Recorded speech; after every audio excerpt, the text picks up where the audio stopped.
Oh, hello, my friends. Anybody home? Welcome to the channel from all over the world. You are blessed because you are here.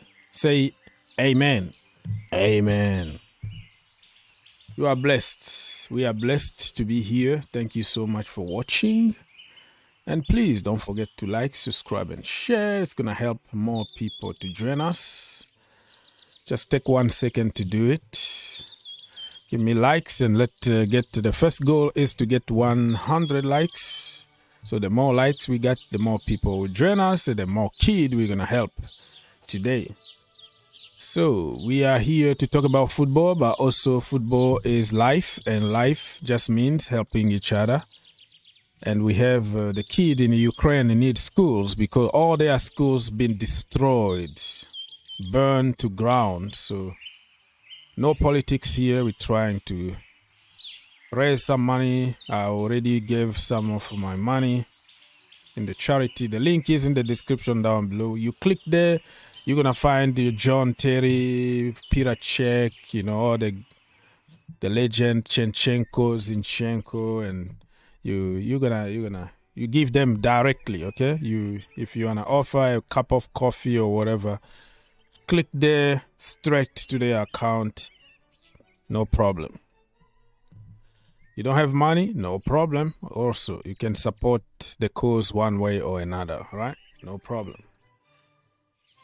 So what are we going to do here? Also, remember that we are here for the people. That's why we put always a link here for the people to call. So you call us and you have your say about football, about your team. Regardless of the team you support, this is the channel for you, all right? So just remember that. All right, is anybody joined us before? Okay, Tobbs, always there. Thank you so much, my brother. Tobbs. Tobbs never talked here, but he always support the channel. Modric hat-trick already? I don't know. I have just to switch to the course. Yeah, today's games are those kind of games that you're gonna see like a 15-5 or something like that. 15-10, a lot of goals. You know, it's just for charity. Don't break your leg. Don't do anything stupid and crazy. They still, they still compete because they are winners. They wanna put tackles and do this and that. But the end of the day, it's about charity. It's about relaxing and raising some money. That's it. So, I don't know. Are you watching the game right now? So, Top says it's hat trick. Oh, you trolling because he doesn't score a lot of goals. He scored only 1 goal in preseason. But I think Modric is going to be very good this season. This coming season, Modric is going to cook people for fun. All right? So don't worry about Modric. He needed a proper preseason.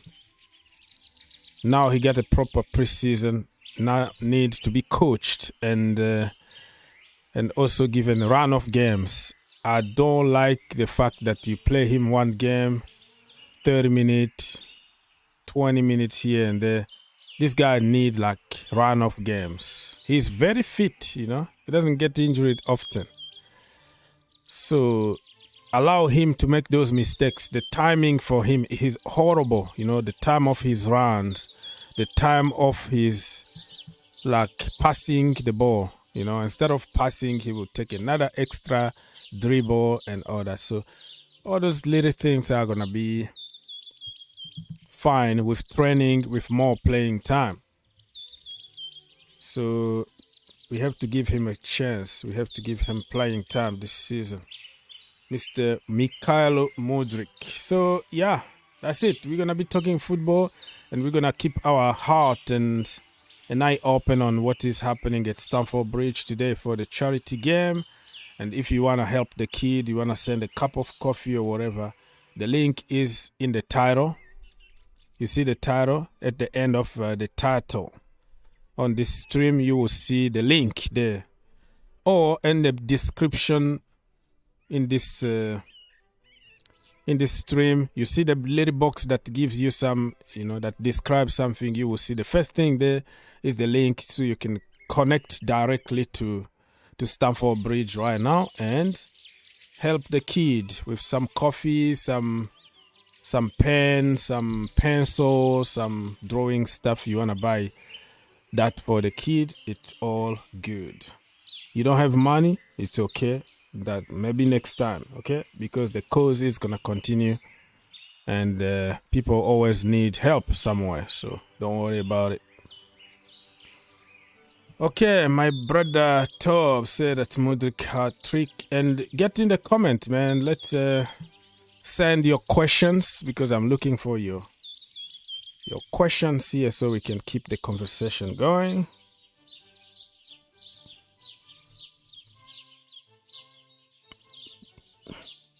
Joel, or Joel in English.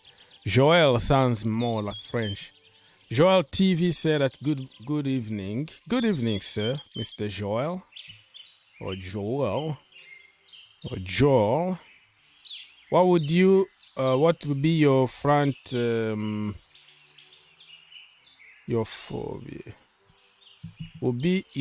four be against Liverpool? Very good question. Against Liverpool, my 4 in front, let's say 3 behind the striker, so Jackson need to be there for sure. And then the 3 behind him, Nkunku is injured at the moment. We don't know how long he's going to be out. We haven't really received anything official from Chelsea, but he's not training. I've been watching some pictures from Cobham, and he's not there. Yesterday he wasn't there, today not. So we don't know how long Nkunku is going to be out, but oh my goodness me. I wanted Nkunku to cook them, to cook Liverpool with that. Their defense is so shaky. And Nkunku, if he was there, he was just going to clean and sweep everybody, man. Fingers crossed, Exactly a week from tomorrow, 7 days. I don't know, man. I just wish that somehow a miracle happened and he's going to be fine and fit for the game. But anyway, Jackson need to be there. Mikhailo Mudryk need to be there. I don't care about Sterling at the moment, man. Sterling been given opportunities, but he don't take them. So let's move on from Raheem Sterling. So, yeah, Jackson, Mudryk. From the right-hand side, Noni Madueke is back in training with the boys, but I don't know how fit he's going to be, How fit he's going to be in 1 week from now.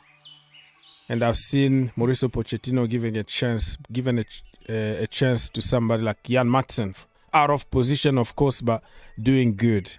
So probably Jan Madsen might be there.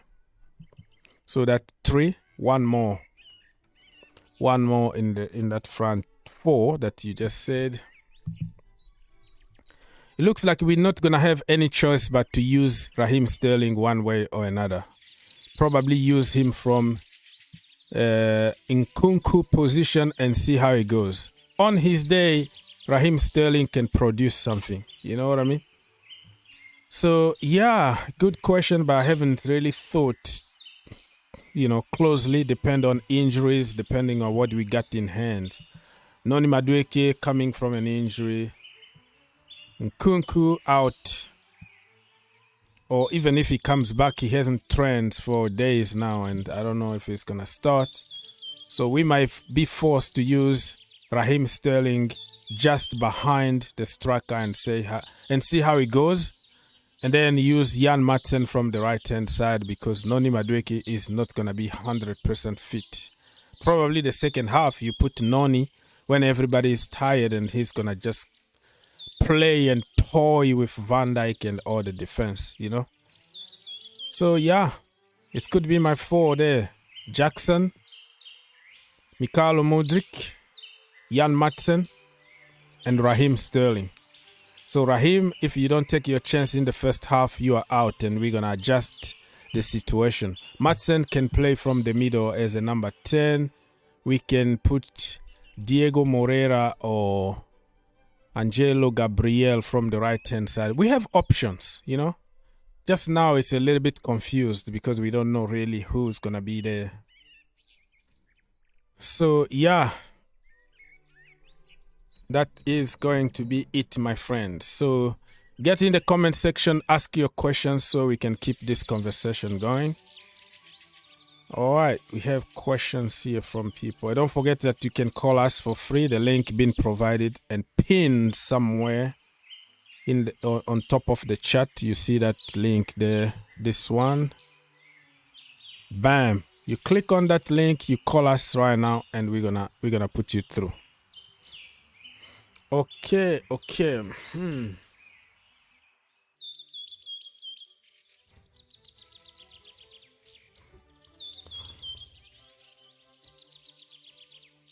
Mr. Thomas. Thomas is from Sierra Leone. That is Rudiger's countries and Chaluba. Sierra Leone, Freetown, Sierra Leone. Is Ian Madsen ever gonna play left back? I like him, but do you think he can do what Saka or Grealish does? Yeah. He's very versatile, and it's you see why somebody like Pochettino wanna keep him around. He's one of the few players on this planet that can play from every position. Saka used to be mostly a left back. Look at him. They put him in the advanced position. Now he's one of the best wingers on the planet. Gareth Bale also, you know, left back, and then they change him because of injuries, and look at him today. So why not? Jan Madsen can surprise people, and yeah, he's good, man. He's good. That boy is good. Saka and Grealish, yeah, Saka can play even from the midfield. Saka also is very versatile. From the wing back, from whatever position you put them, those boys are gonna cook. And on top of that, Jan Madsen is clinical. You know, very, very clinical. Deadly left foot. So, because he's a small guy, right? He doesn't have the size. So probably wing back, let's say, left back probably is not going to be really good for him, because sometimes you need a little bit of height to defend. But if you allow him to do what he can do in the final third, you know, from both wings, he can play from both wings. That is dangerous. And I saw even Pochettino switch him from the middle, and he just cooked. He just cooked everywhere he was put. So, man, and that is making me even more angry, because when I was screaming last summer here, don't sign Cucurella, people just called me names. You don't know what you're talking about. You are Thomas Tuchel hater because he knows better than you, blah, blah, blah. No, nothing to do with the manager. It's just simple common sense. Sometimes you have a great player already in the team. You don't have to spend 60 million on somebody. Look at Jan Madsen today. And Hull need to go on loan because of our own mistakes that we made last summer. So yeah, Saka, I think Madsen can become Saka, move from the left back to the wing position, just like Gareth Bale. So yeah, I agree with you, Mr. Tob. Bobby is in the building.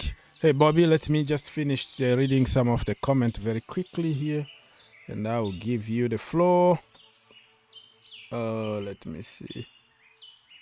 Now that Nkunku is injured, Chelsea now we need to buy Kudus and Olise, or both, and also a cam quality blessing in the disguise.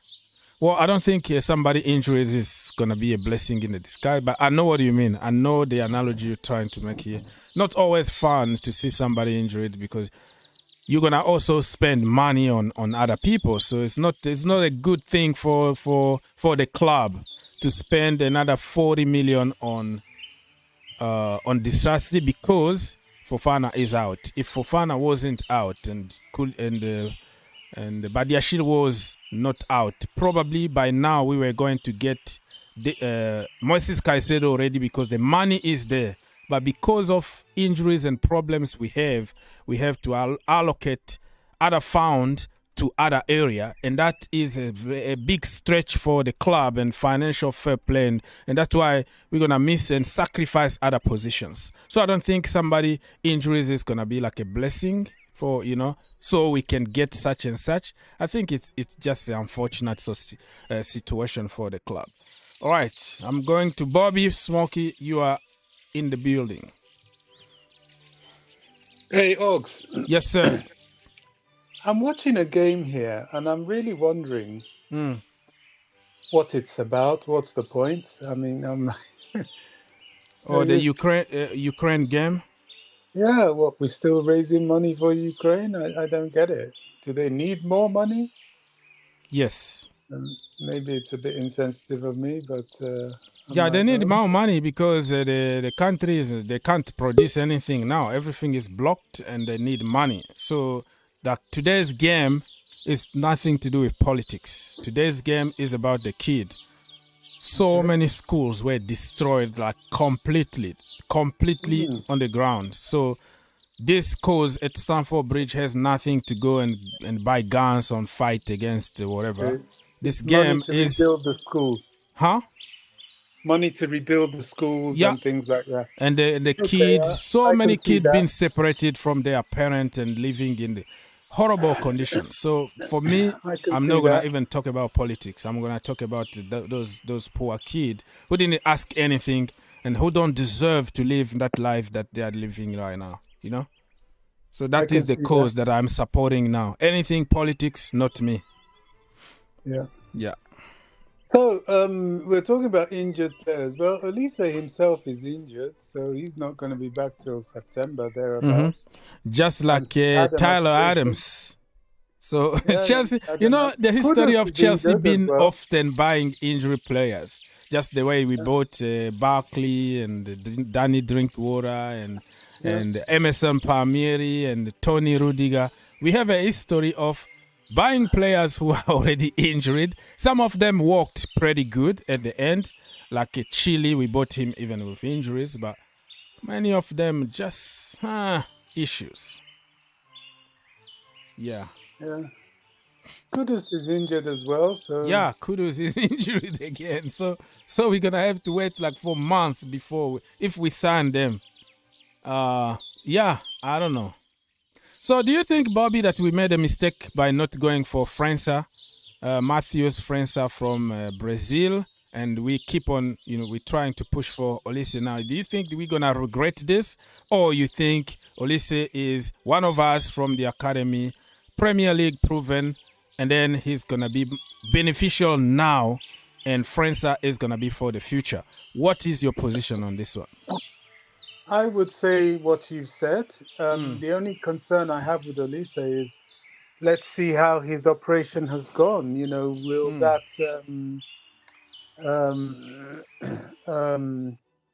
injury be non-recurring? This is what we're looking for. But I don't know who França is, if I'm honest. I think right now we have two issues in the squad.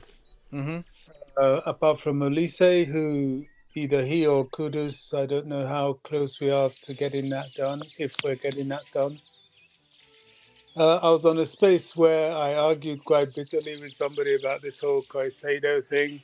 I'm still of the opinion that, look, we pay at least we offer to pay the 100 million, and if they get silly and say, no, we want more than 100 million, that is the one time I'll say, okay, enough's enough. It's time to just, it's time to forget this.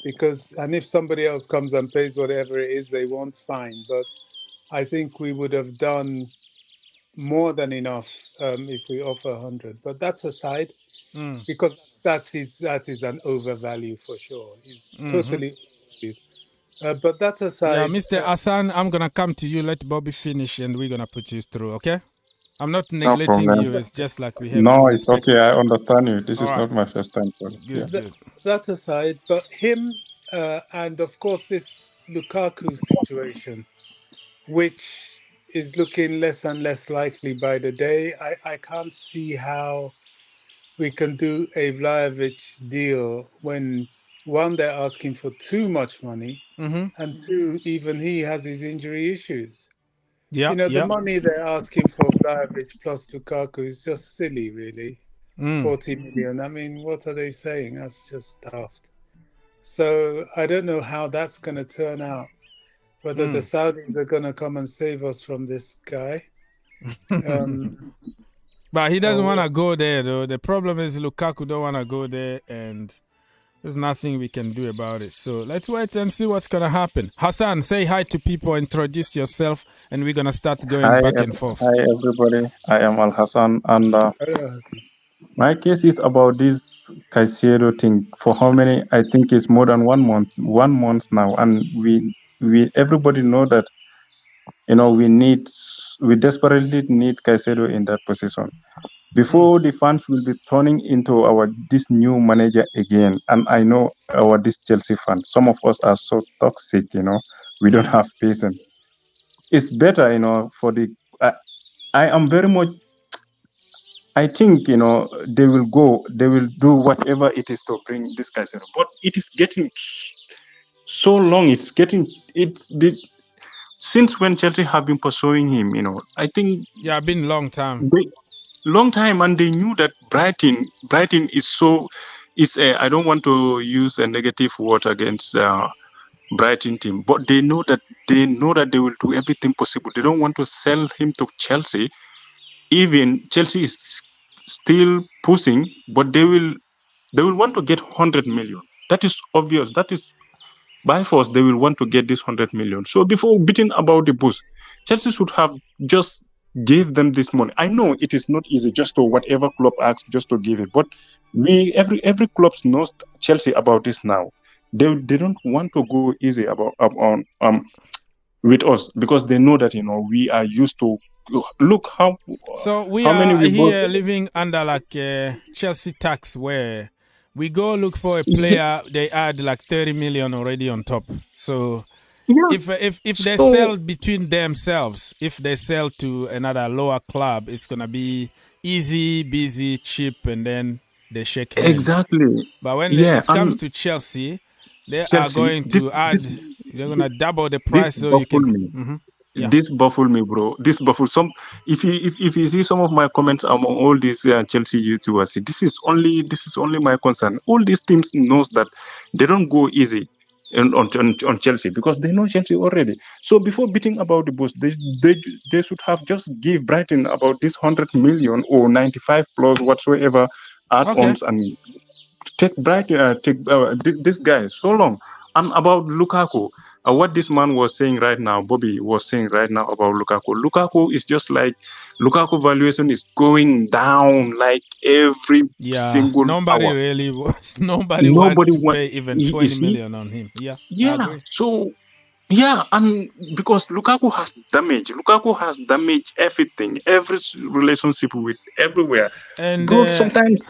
I don't want to cut you, but this is one of the reasons why Chelsea are going for Vlahovic, because they want to get rid of Lukaku. Yeah. But you might get rid of Lukaku and get Vlahovic and get another issue. At least Vlahovic is not going to make interviews and insult fans. And exactly, flip-flop. So I think he's less of a problem than Lukaku. So I see that. Let me read a few more comments and I'll come back to you. We have time. Don't worry. Marina is here in the house. My only daughter is in the building. Hi, nice to see you. Long time. You just disappear. Like, don't even say hi to your parent. What's going on with you?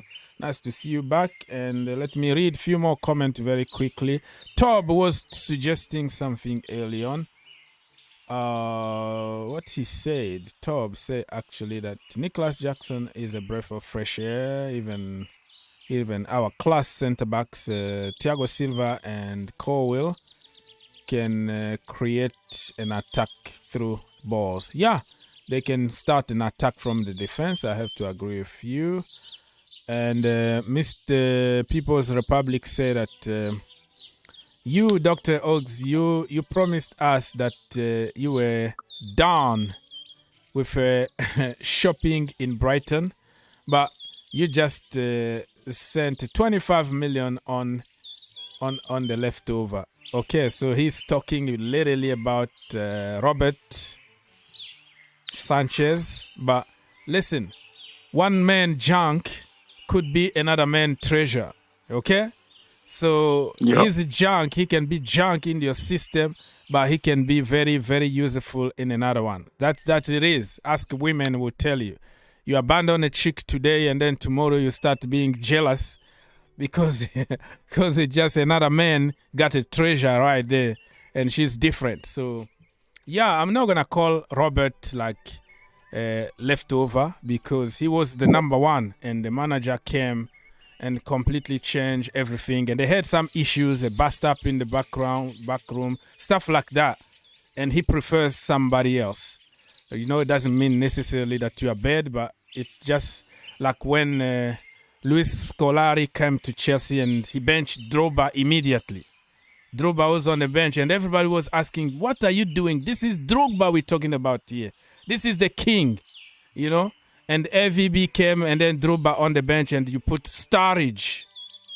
Daniel Sturridge playing ahead of Didier Drogba. So it doesn't mean like Didier Drogba is a junk or a leftover.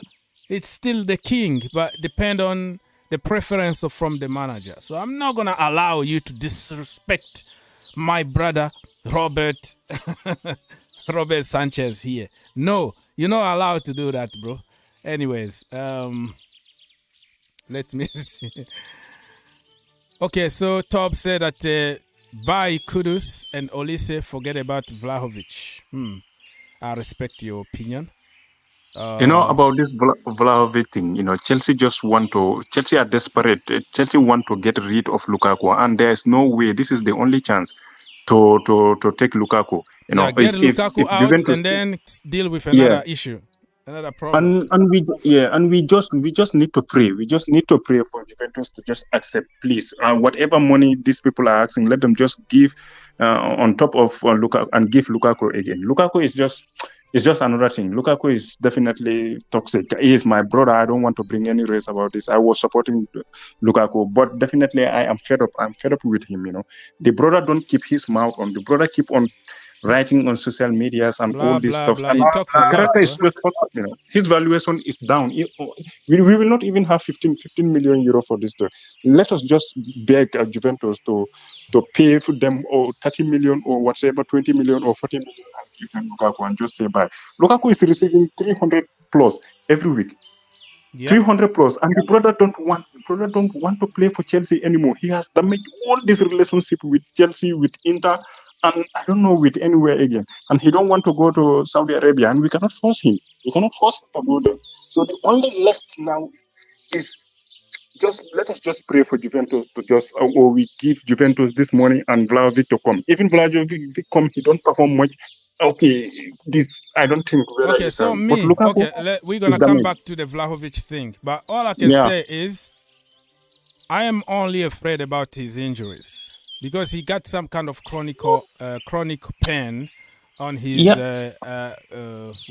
his main area. Okay, so if we can manage that and he can be fit, 23 years old, there is no better manager to develop somebody than Mauricio Pochettino. He might make him the next Harry Kane, you never know. So my only concern is injuries, but let's wait and see what's going to happen. Now, and my last thing is Caicedo. They just need to bring Caicedo. They just need to pay this next week. Whatever it takes, bring Caicedo. That's what you say.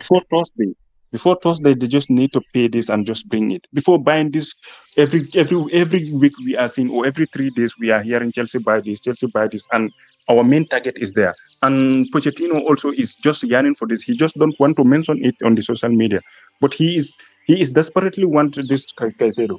Okay. Just let them just pay this and just wrap up everything. All right, I respect your opinion. We're gonna come back to you. Let me say hi to Prophet Aziz. Oh, he's gone. The other brother Hello? is gone. Yes, hello. How you doing, sir? Hassan, I didn't tell you to disconnect. I can put up to 10 people, but I was telling you that I have to go through for other people, but you just disconnected yourself. In case you're still watching, I wasn't like pushing you out. If you have time, you can stay with me for 2-3 hours, no problem. I was just telling you to, give somebody the opportunity to talk, and then we're going to come back to you. All right, Aziz, let's go. Hey, I want to add on to what Hassan was saying. I see the board see that Pochettino is not a talking coach that is going to go out there and say, I need this player. Okay. Everybody knows Chelsea's problem now. Give us a defensive midfielder to help Enzo. Enzo has said it out that I need a player that is going to help me reach my full potential. They need someone like what's it called? Kante. And Caicedo has it. He has played in the Premier League. Pay what they want. Give them 100 million. Get this guy for Christ's sake. If you are not going to get Lavia, get this guy for Christ's sake. Caicedo. Let this coach win something. Let the coach. So you're sure that if we get him, we're gonna win something, and if we don't get him, it's gonna be because of Caicedo? No. Don't misquote me. I said if Caicedo is gonna be the one that is gonna make this coach win something, go get him. Okay. Go get him. Because if Pep Guardiola wants a player, why is it that the Saudi players gives it to him? When Mourinho came in the first time, I need Drogba. He bought him. I need Thiago. They brought him. I need Carvalho, my man. You understand what I'm saying? Because Pochettino's style of system, you can be a great player, but you might not fit into his style of system of play. Okay. You see where I'm coming from? Yeah, I respect your opinion. If Caicedo is going to fit into energetic kind of play for Pochettino, go get him for Christ's sake. Stop going there and going to be buying players from no disrespect to the French league. No disrespect to the French league. Okay. Buy a player that we've seen his game. We know, yes, this guy can do it. And we believe Caicedo can do it. I don't have any problem with the defensive player they just bought from Africa, from Nigeria.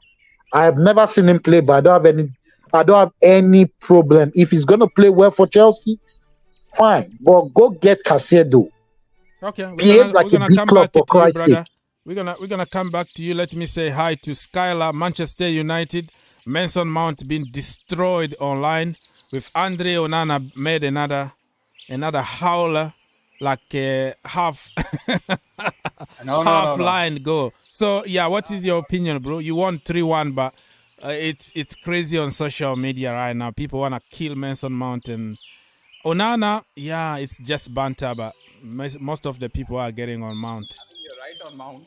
You're right on Mount, but I don't think you can blame Onana on that. That's the mistake of Diego Dalot. He just misplaced the pass, and this is how we are going to be playing.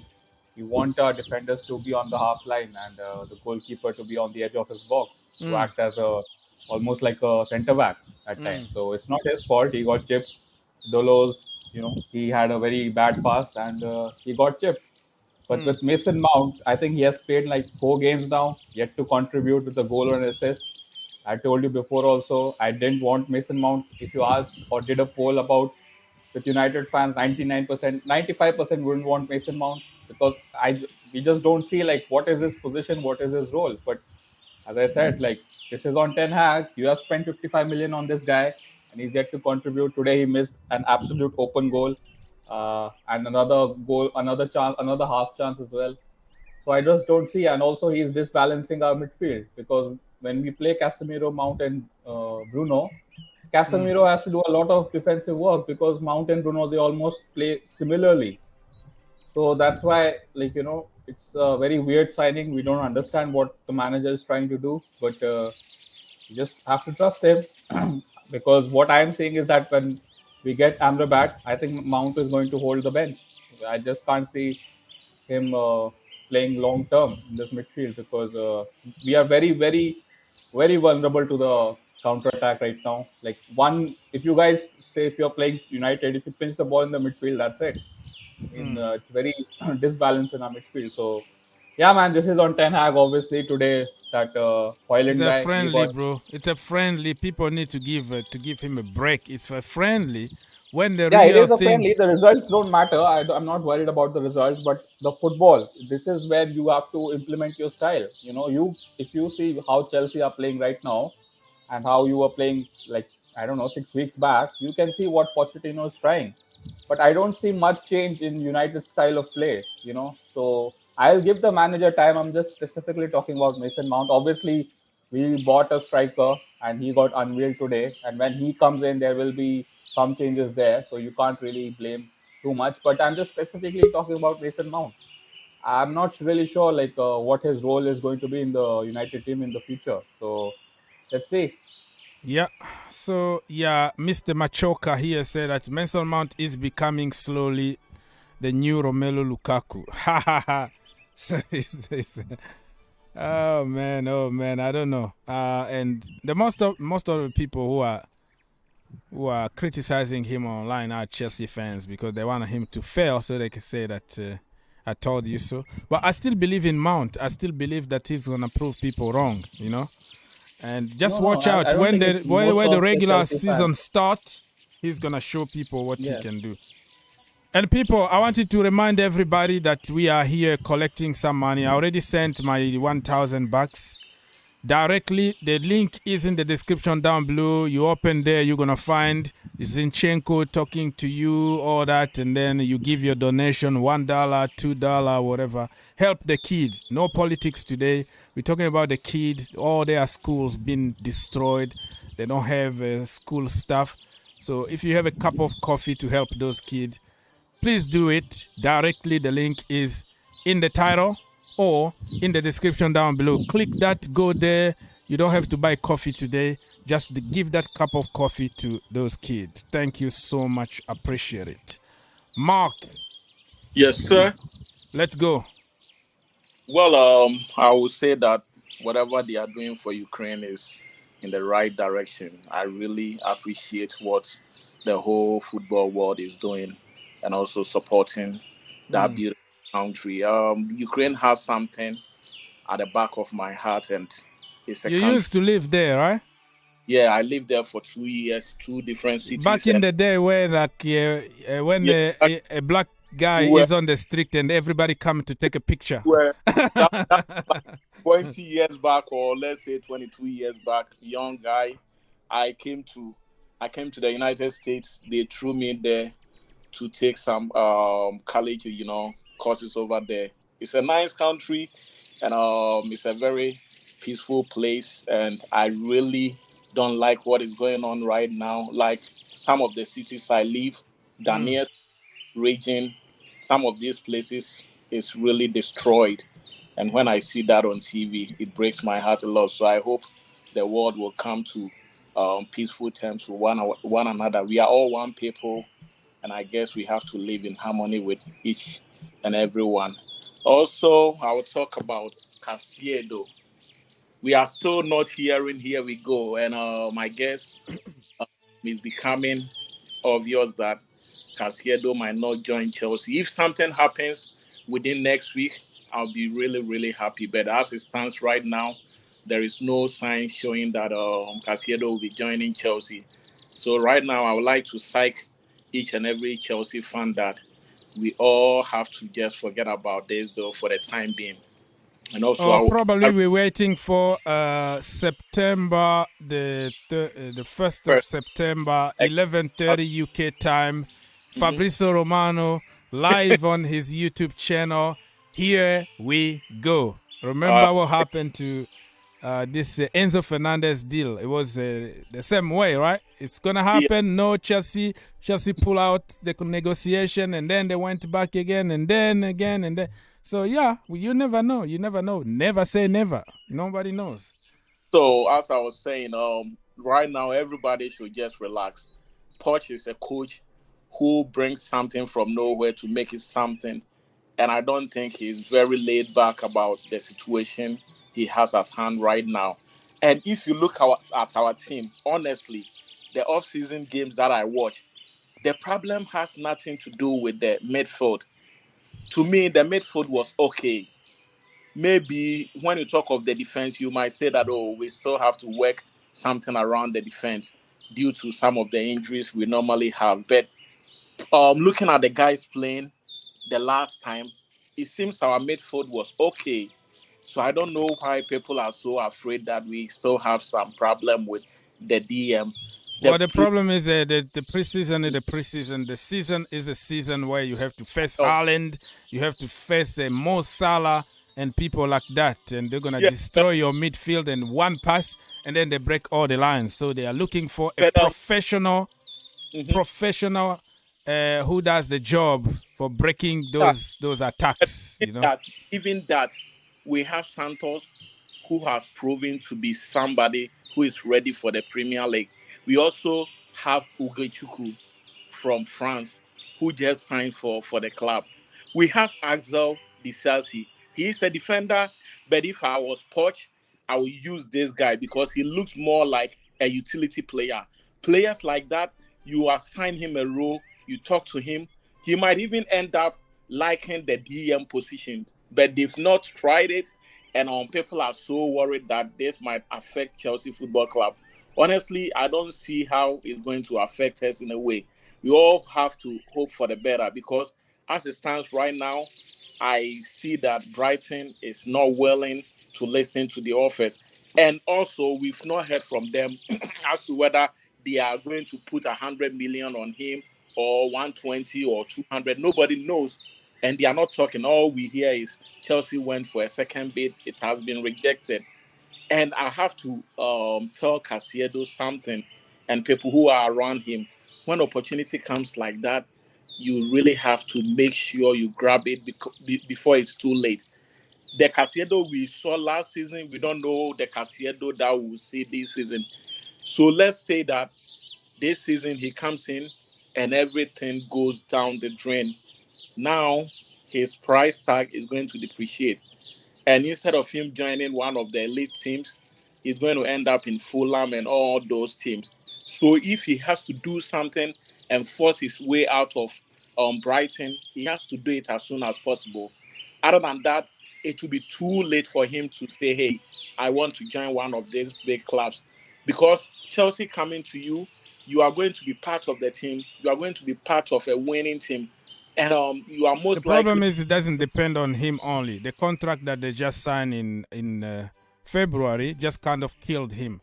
No matter what you can do, you can put a transfer request, you can ditch training, you can call Donald Trump, whoever you want, the U.S. Army. It's not going to happen. It's a contract, and we have just to negotiate. The end of the day, he put himself in that situation, and it's not going to change anything, no matter how hard he's going to try to force this. We have to come to a table of negotiation and find a deal.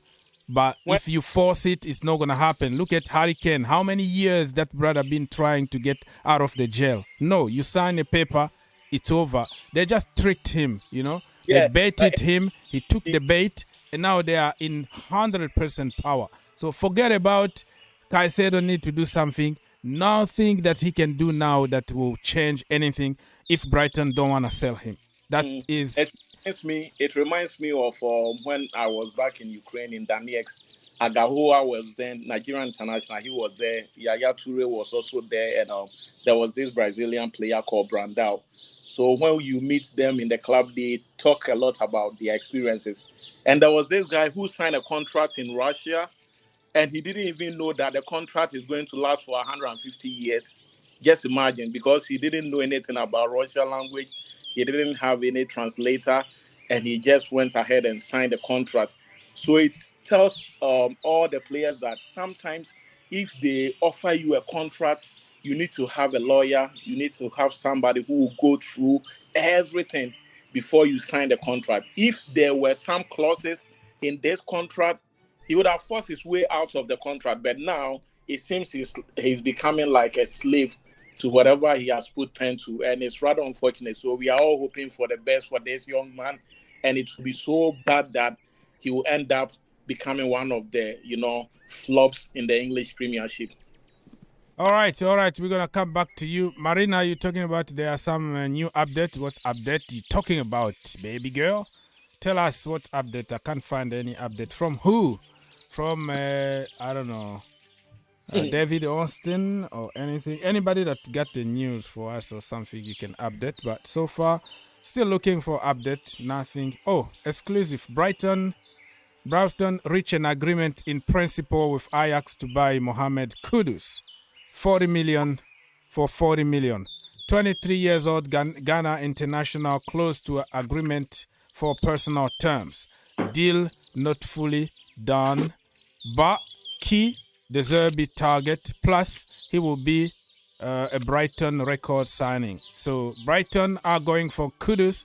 That could create a little bit of domino effect here to allow Chelsea. They don't play the same position. I'm not trying to connect this deal here, but at least they have another midfielder, and it could also allow Chelsea to get Caicedo. I'm trying to find some positive point here, right? So Kudus was on the Chelsea list. Now it looks like Brighton are in front, and Kudus already agreed with them. We also heard that he agreed with Chelsea. So how many? Are you being Lukaku here, Mr. Kudus? Okay, you agree. You agree with Inter. You agree with. Well. He's an ex-Ten Hag player. Yeah. Manchester United, Arsenal. Finally, you're gonna end up like Lukaku, my brother. What's going on? He wants the Premier League money. That's why he's coming. Well, if Brighton are moving boldly with 40 million for Kudus, does it mean they are getting the money off the Caicedo deal? Yeah, it could be. Well, they just got 25 million cash on somebody that they don't use, Robert Sanchez. Now they're going to get money from Chelsea for also. They have money, man. They sold McAllister. And yeah, it could be, that's what I'm talking about, the domino effect here, right? Kudus I'm going to hate to see him at Brighton. But if Chelsea don't really count on him, and that means Chelsea are going for Caicedo and Michael Olise.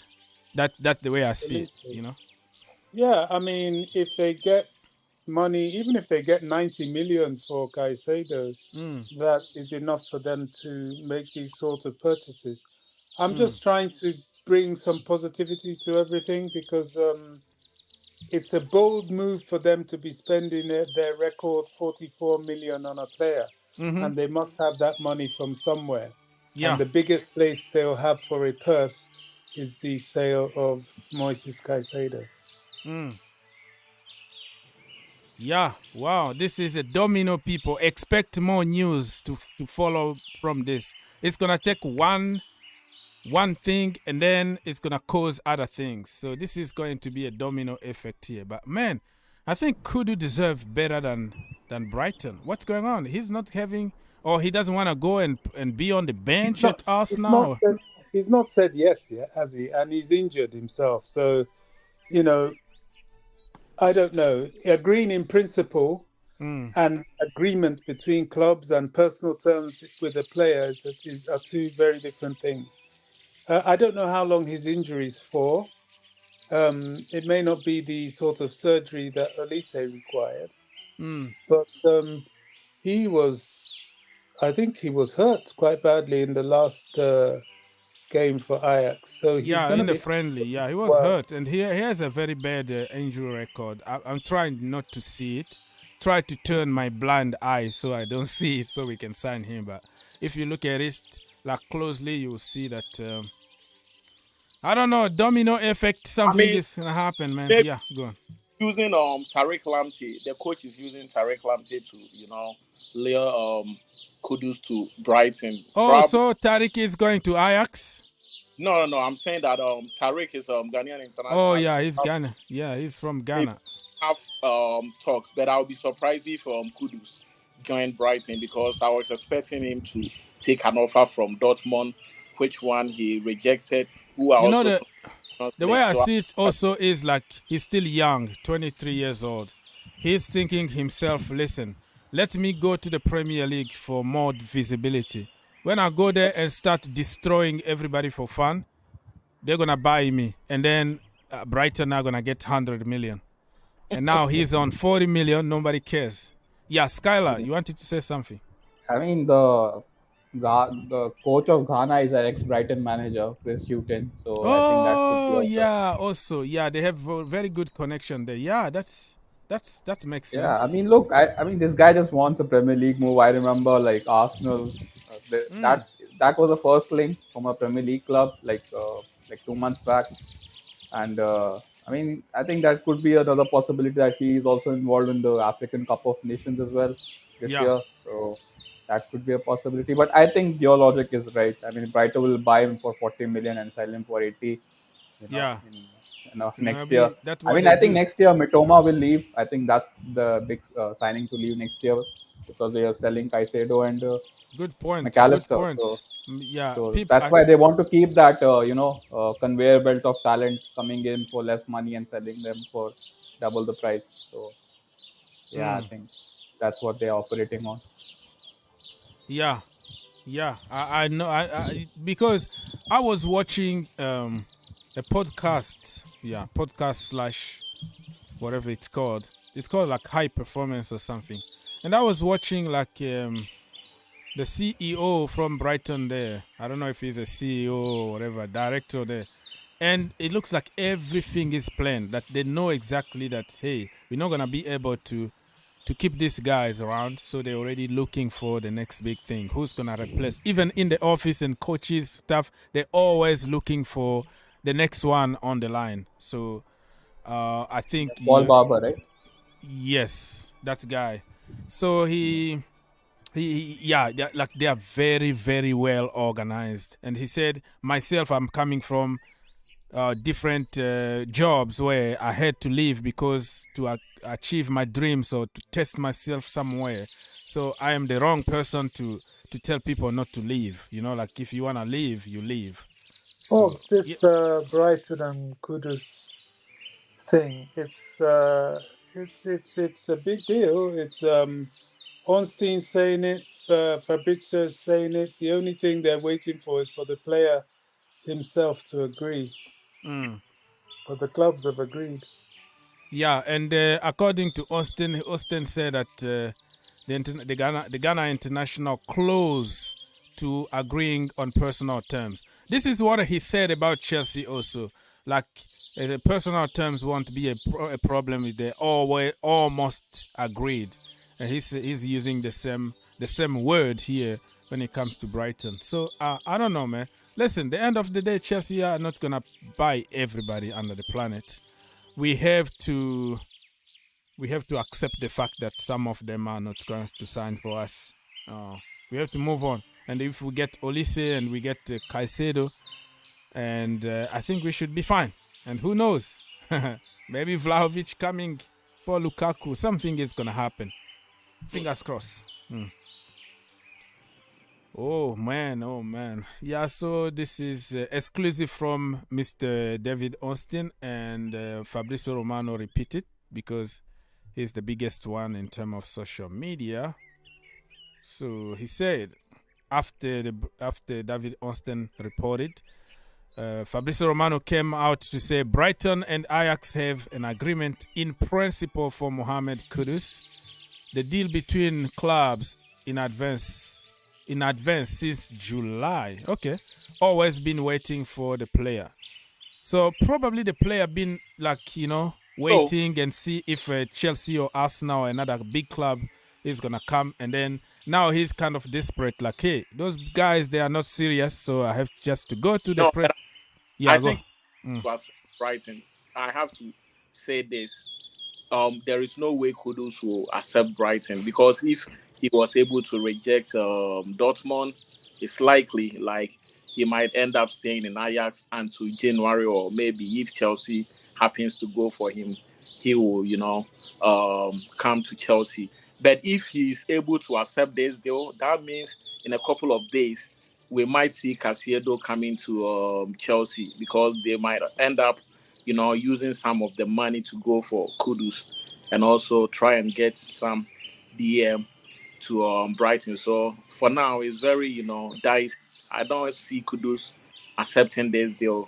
But Gabriel is making a very good point here on YouTube. He says Kudus must be waiting for Chelsea or Arsenal, but if he goes to Brighton, he must ensure that he has a release clause.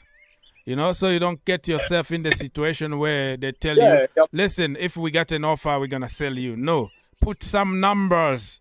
You are from Ghana, bro. Give me his number. I will call him and say, bro, the Premier League is going to give you more visibility. You're going to, you're going to cook and people will like to buy you. And you don't want to get stuck at Brighton. You have to put some numbers. They bought you for 40 million. At least put 80 million or less. Don't allow them to put 100 million. They might just stuck you in another prison here. So, yeah, that is a very, very good point. I hope that everybody learn from Hurricane and Moises Caicedo. That is a good point. Yeah, so they say probably that release clause might be active like in 2 years from now because they're not going to accept the first year and then they let you go. So it's going to be, okay, I'm going to play 2 years, but the second season, I play the full season. The second season, if an offer of 80 million comes or less than that, you put a bracket between 60 and 80. You already got a lot of profit. You got me for 40 million. So don't exaggerate and keep me in the prison here. So all the people from Ghana, call this guy, tell him to put numbers. Put numbers in the contract. You're going to be just like a slave at Brighton. I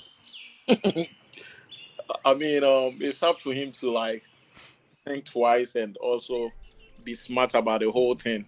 Because if he ends up over there in Brighton and you are really doing good and having a clause that will take you out of the club, then you are really, really in serious trouble. Because if you don't know anything, Caicedo should tell you that, hey, signing a contract without putting a lot of clauses in is a big problem. And he has to learn from that, Yes. So people, again, I'm going to remind you that we are trying to raise some money. We already raised more than $1,000 already for the cause. Myself, I donated a little bit of money. So just to encourage other people to do, if you have a cup of coffee to help our kid in Ukraine, the link been provided in the title of this stream. You see at the end, you will see that that website that you can join Stamford Bridge live now. And then you're going to talk to Zinchenko. You're going to talk to all the legends. They let some messages over there. And then you have something to give to the cause, you can give. But if you don't have money, no problem at all. I think there are so many other stuff to do and many other people to help. It's not an obligation, but we're just reminding people that this is a very, very good cause for the kids who didn't ask anything. They didn't ask this war to come. They are just innocent people, So, just do it. And also, I will remind you that you can also give me a like. Let's get 100 likes. Your brother been here and will be here for hours for the community. So all you have to do is to smash that like button and help me get 100 likes and see how it goes. If we get to 100, we might go even a little bit more. But it's going to take you 1 second to do it. So let's get it done, man. Let it go done. If you want Moises Caicedo to sign tomorrow morning, this is your chance. Click that like button and the miracle is going to happen. All right, let's... Okay, Bobby, anything else? Any update or your honest opinion about this one? Do you think that Chelsea should have gone and get Kudus done? A little confusing. Do we really need him that much, or we need other positions first? Bobby is busy watching TV. No, I've just come back. I was reading something on Twitter which I found really profound. Okay, tell us more about it. One day, history will be able to highlight some of the good that's come out of Chelsea Football Club. Mm-hmm. During the pandemic, Roman used the Chelsea Football Club hotel to feed free of charge NHS workers. Yes. Today we're playing a charity game to raise funds for schools destroyed in Ukraine. A lot of good things have come out of this club that the media likes to hate. The media like to put down. The FA attack. We have one charge and we are banned 2 seasons from signing players from the window. Transfer. Yeah. Manchester City have 115 charges and are doing business like nothing has happened. You know, there's been a lot of injustice thrown the way of Chelsea Football Club, and I hope one day history will turn its pages and look at this club and see what it's done for society at whole. This doesn't even include all the continuous things it does for the community in and around Chelsea and Kensington. You know, we need to be proud of our club and the good that we do, but at the same time, we've got to show a mirror to the media and the football authorities. The way they attack this club, it's just not acceptable. What we're doing today is a good thing. You know, as you said, it's not politics, it's humanitarian. You know, if children's schools have been destroyed, then we need to raise money to put it back. And that's Chelsea Football Club. That's what we're about. Yeah, I agree. Yeah. And Tayo said that he agrees with Bobby. The media don't cover when we do something good. Only when they think we are doing something bad that they're going to highlight it. And even us letting some of our players go to Saudi became, you need investigation. But I forgot we didn't even make any money. We didn't even make $1 from those businesses. Koulibaly, we bought him for 40 or 45 million. We sold him for 20 million. So we lost money, right? And then N'Golo Kante went on free. And then Edouard Mendy, we bought him for 25 million. He went for 8 million. But somehow Chelsea to blame, and we have to investigate because this is illegal. But how many clubs are making money from Saudi at the moment? Even Manchester United, they sold Alex Telles over there. You go to Liverpool, they sold. Everybody's selling with profit, getting profit. But Chelsea just let people go literally on free, and they are the problem. It doesn't make sense to me, you know. Oh man. Well, all the hate comes from when Abramovich took the Premier League by storm, and some of these so-called big clubs were so surprised that all of a sudden things were just going. Yeah, Modric just came on for the game. Pray that he doesn't get injured though. He takes it just like a game, just like a joke. What can I say though? Yeah, go on. Football club for the past decades, I would say we are the most successful club in England. I don't care what people will say. We fund everything, and it's just so much that people hate our success. And even look at how sometimes referees, you know, they treat the football club during the league season. All the referees, not even only in England. When you talk of UEFA referees, I remember our game against Barcelona. It was later on that the referee came out to say that actually he made an error. That he cost us those matches. We could have won the Champions League that season.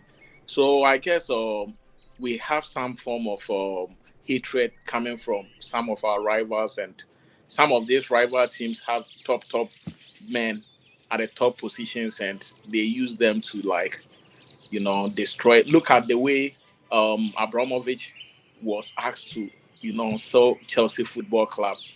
You know, that was so ridiculous. But anyway, it's terrible. It was so bad. Surviving, you know. Yeah, so let them hate, but we're gonna continue to be successful, because even the new model at Chelsea Football Club, they're gonna see that we're gonna be even more successful, and this time it's gonna be back to back for years instead of, you know, successful for one season and go back to crisis and then go and buy some age players and force them win a trophy. This time around, people will see that we're gonna get in another level because we are mixing up everything, finding gems on the market, and also buying finished article to help and grow together. So let them hit and yeah, it feels good though. It feels good when you see them cry and complain all the time, and we keep on moving. You know, that's the way it is. Okay, Holland, that guy who is compared with Erling Haaland, Mr. Rasmus. He's injured already, so injuries are not only the Chelsea thing. Even him, he's gonna be out for until the end of August, probably to start playing for United. So yeah, that's the way it is. I'm just reading. But I see that when players move from Italy and they come to the Premier League, they have it so difficult. There's Western player they bought last season. I heard he's going back to Italy, and I find it very surprising. And he's not the only victim. I can name Higuain, Alexander Pato. We have Morata coming in. At a point in time, there was this Spanish guy who came to Tottenham. The same thing. They were really doing good in the Serie A, and when they came to the Premier League, they were finding it very difficult. So this guy, Manchester United, have bought. I wouldn't say he's going to be any threat like any ordinary player who came to the Premier League and they had to go back to other leagues, because the Premier League is a different level. Like the intensity and the physicality of the Premier League is totally different from other leagues. So if you are coming in and you don't psych up your mind and you don't prepare well for this league, trust me, you are going to be a failure. So I don't see it to be a big deal for him to join United. Yep. All right, my brother. Le Français. Hello. Good afternoon Let's go. to everyone. Hello. I just want to start with. You are breaking, bro. Are you driving? Sounds like you are driving. Français, Dev, are you there? You are breaking. I don't know what's going on. Le Français Dev. Le Français Dev. Mr. French Dev. That's all. Oh. Yeah, we can still talking when we are waiting for Le Français Dev to fix his audio. I can hear some kind of noise. It looks like he's driving or something. Yeah. But we didn't talk about the last 10. No, the 10 to 20th position of the Premier League. Yeah, I don't know if you bring it later on in the. Yeah, maybe later on. Now we just kind of watching this game. What are you going to do with Lukaku? I believe it's time we send him to Strasbourg, because with the look of things, this brother just want to, hang around and see if the fans will be, forgiving him, and he will just pollute all the young players, which to me, I find it very, ridiculous. If he has to go, probably we should just send him to Strasbourg, because at this point, he has spent all the opportunities. He was supposed to join Inter, but now Inter is mad at him for some, shady deals that he was trying to do. And now Juve, I don't know if they are coming in for him. So we have like few weeks at the end of this month. If he's still around, I don't know if he will be part of the team and he will still get his pay, or they will just like offload him and he will find another club, because I find it very, strange that he's still here and he doesn't want to go to Saudi and going to Juventus. Nobody knows. So I don't know what the football club has for him, the plans they have for him right now. And it's a bit, disturbing. You understand? I'm talking about Seedorf goal was amazing. Oh, yeah. And even we don't know about ZH2. Is he still part of Chelsea or? Yeah, he still gets his check every single week. I mean, it's crazy. Like, he's also another player that you have to look at. I don't know if he still wants to play for Chelsea or he has any plans of leaving. He is also around. So I guess there are going to be some players we have to also talk about in the coming weeks. Yeah. Can you guys hear me now? Yes. Yes. Sorry about earlier. I just want to say, you remember Mr. Oaks? I told you I would be here today. Messi Mount will start trending over one simple mistake. The day has finally come, and it's funny to say that he's already on 007, and knowing that this is only preseason, and people are already like putting pressure on him and things like that. But this is the reason why I was saying he should have just left that number 7 alone, because now people are gonna start comparing him to Cristiano Ronaldo, and it's gonna create a lot of pressure on him in preseason. And then they're already saying this number 7 is supposed to go to the winger, the Manchester United young kid. I don't know what his name is. Garnacho. Yeah, now they start saying he deserved the number 7. And these are the things that I was saying, that it's kind of like common sense. If I was Messi Mount and I went there, I would not even touch that number 7, because that number 7 is royalty to United and Real Madrid. But earlier too, I was hearing that what's his name was saying to send players to our second club, we just call what's this guy's Strasbourg. name? Strasbourg. Yeah. I believe, I don't think we're using Strasbourg as a graveyard or anything like that. I'm pretty sure Chelsea wouldn't want to try to every player that will not fit in our starting 11, Strasbourg, because they have also their laws and regulations in France. It's not just because you have 10 players that you can send all of them in Strasbourg. There are a certain amount of players that are allowed by the French league to get on loan. So I think it's better to find a deal to sell Lukaku and Ziyech and players like that are in the club. They need to go. I don't even want them to go to Strasbourg, no. Because whatever drama that will happen in Strasbourg is going to connect with Chelsea. We want peace. No problems. Yeah. Finally, that's all I have to say. Yes, sir. So, MHA team doing good. Seedorf, that goal from Seedorf was amazing. So I'm checking. I'm all over the place here, checking some of. Senna just called for the yellow side. Who? Senna. He used to play for Shakhtar Donetsk. When I was in Donetsk, he used to play with Tumachenko and all those guys. He just scored a goal. I don't know if he's from Croatia or. All right, people. So, you bring whatever topic you want. We're going to discuss. We haven't heard anything from you, Mr. Lefonse Dev, about this domino effect that could happen. Kudu is about to join Brighton. Do you think this is the beginning of the end for Moises Caicedo's saga? If Kudus joins Brighton, then we shouldn't buy Caicedo for 90 mil. Yeah, that's twice the upgrade. Kudus versus Caicedo, I would take Kudus. I prefer Kudus. So I don't know. It's a little bit mind games there. Maybe this is the reason why they're holding that long. So I would prefer taking Kudus over Brighton. Over Caicedo. That's what I'm looking at, because we got Santos in our midfield, and we have another option from another club.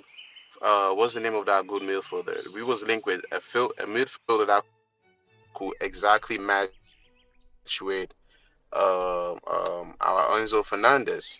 I forgot the guy who was linked with us. Are you talking about Edson Alvarez or Tyler Adams? I think you're not getting us. I think Lefonse Dev can't hear what we're saying. It looks like we tried to help you with some names, but you can't hear us. I don't know. I think he's talking about Paredes from, is it Paredes or something like that? From Leandro Paredes from PSG, and also Tyler Adams from Leeds United. And also Alvarez from Ajax. Edson Alvarez. So I'm not sure really Lefonse Dev can hear us. I think he's having some audio issues. Alvarez is linked with West Ham. I don't know if he's going to go to West Ham, but I think he's been linked with West Ham. But as it stands, West Ham. Yeah, West Ham might get him. Right now, as we already said, if Kudus should pick Brighton, probably they still have to buy somebody to replace Caicedo. Bringing in Kudus is not going to replace how do we call it, Caicedo. Maybe they just want to strengthen their squad for Europe. So if he's going to come in, I guess I think they have another one already in the team. I forgot his name. They have another person who can play from the DM position in the team. Kudus is gonna play from more advanced positions and help them. So he has nothing to do with the deals that will be going on. I guess probably if Kudus should come here, that means they are going to accept Chelsea's offer and get some money to go buy Kudus. But let's hope for the better. I guess by Monday, a whole lot of here we go will be happening, and we hope everything will be on our favor. But as it stands right now, it looks very bleak, and I don't know if we'll be lucky about these dealings. Interesting. And I've heard a lot of people, Arsenal fans, fuming about Kai Havertz and Declan Rice, and some of them think already. Yeah, sometimes you go and you just monitor some of their social media handles, and some of them are really, really giving it to them. In fact, after the game against, they played with Monaco. Was it? Yeah, I think after the game against Monaco, they feel like Declan Rice is not somebody who will really make any changes to the team, and some of them are already regretting. And for Kai Havertz, it's like to the extent that somebody said, if Kai Havertz was here in my face, I will punch him in the face, and I was, this is going to the Arsenal likes drama. Listen, I still believe that Declan Rice and Kai Havertz are gonna do good. Even Mason Mount at United. So let's wait and see what the season is gonna bring. But that is what social media is all about. It's about creating drama, because without drama, social media is not there. So you have to understand that they have just to bring something on the table. How can you blame people in preseason? A game against Monaco, you won on penalties. Yes, of course, some players are not doing good now, but it doesn't mean that they're going to do the same during the regular season. So let me read some comment here from my friend on social media on YouTube. Was Wanzala Ivan said that Kudu is an attacking midfielder, while Caicedo is a DM. Okay. Rafael said that we don't need Kudus. We have Kani Chukwuemeka. Good point. The special one is back. He said that Seedorf is older than the sun. So are you calling me older because... yeah, Seedorf been forever, really. Like, the guy is like 200 years old. I still remember when I was like a baby and hearing that name of Seedorf, Yeah, so he's like, older than the sun. Don't worry, guys, according to Mr. Machiavelli. Don't worry, we got my guy, Nicholas Jackson. All right.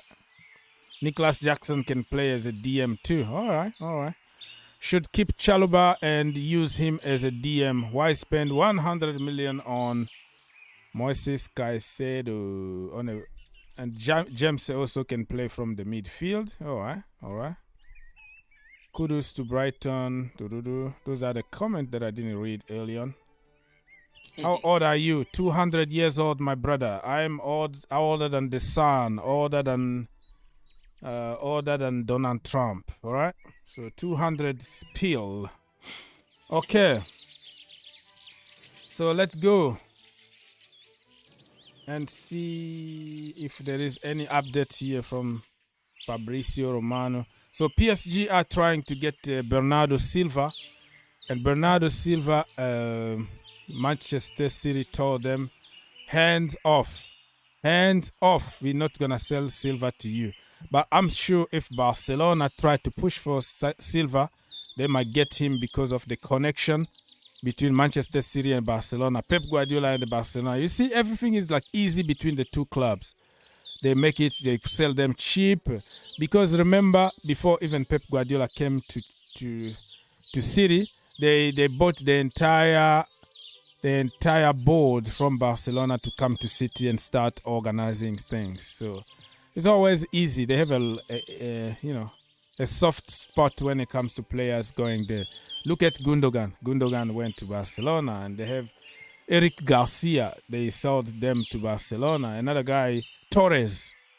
Torres also, after like 1 year or two, bam, went to Barcelona. So unless if there is Barcelona requesting for Bernardo Silva, I think they're gonna make it very, very difficult for PSG to get him. All right. But I feel like these teams are losing touch when it comes to the stars that they normally get before a season starts. Like when you look at Real Madrid squad from the early 2000s or even late 90s to the mid 2000s, everybody you see is like a big star.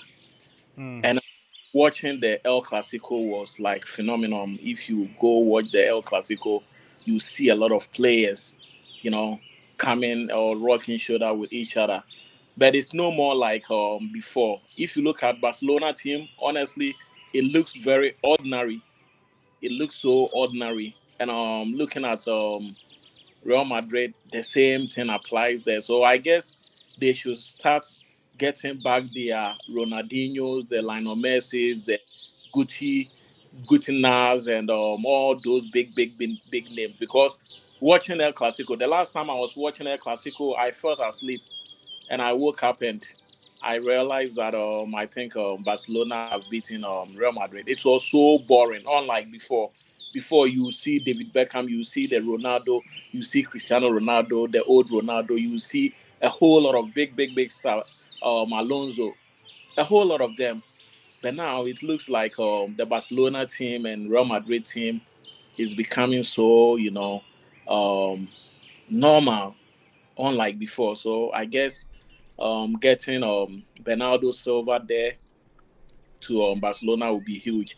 And talk of PSG, they are the only team that have proved to me that money is not about everything, because they have a lot of money and they could have bring a lot of success to the club, but they paraded some big names out there without even forming a big team, and up to now, the team is not only made on with big names and a lot of money. You can build a successful team by having a low budget. So people, this game is happening. If you want to watch it, it's live on YouTube. Team Zinchenko winning 2-0 against Team Shevchenko. Team Shevchenko coached by, I think, Emma, our manager, and the other team probably coached by, I don't know, Wenger or something. Yeah. So the yellow team actually winning at the moment. The Zinchenko team winning, and it's live on YouTube. In some, just Google it. And the game also is played. They don't care, women, men, women mixed together in the same team. It's just exhibition, and people are having fun here. Collecting money. So that's it.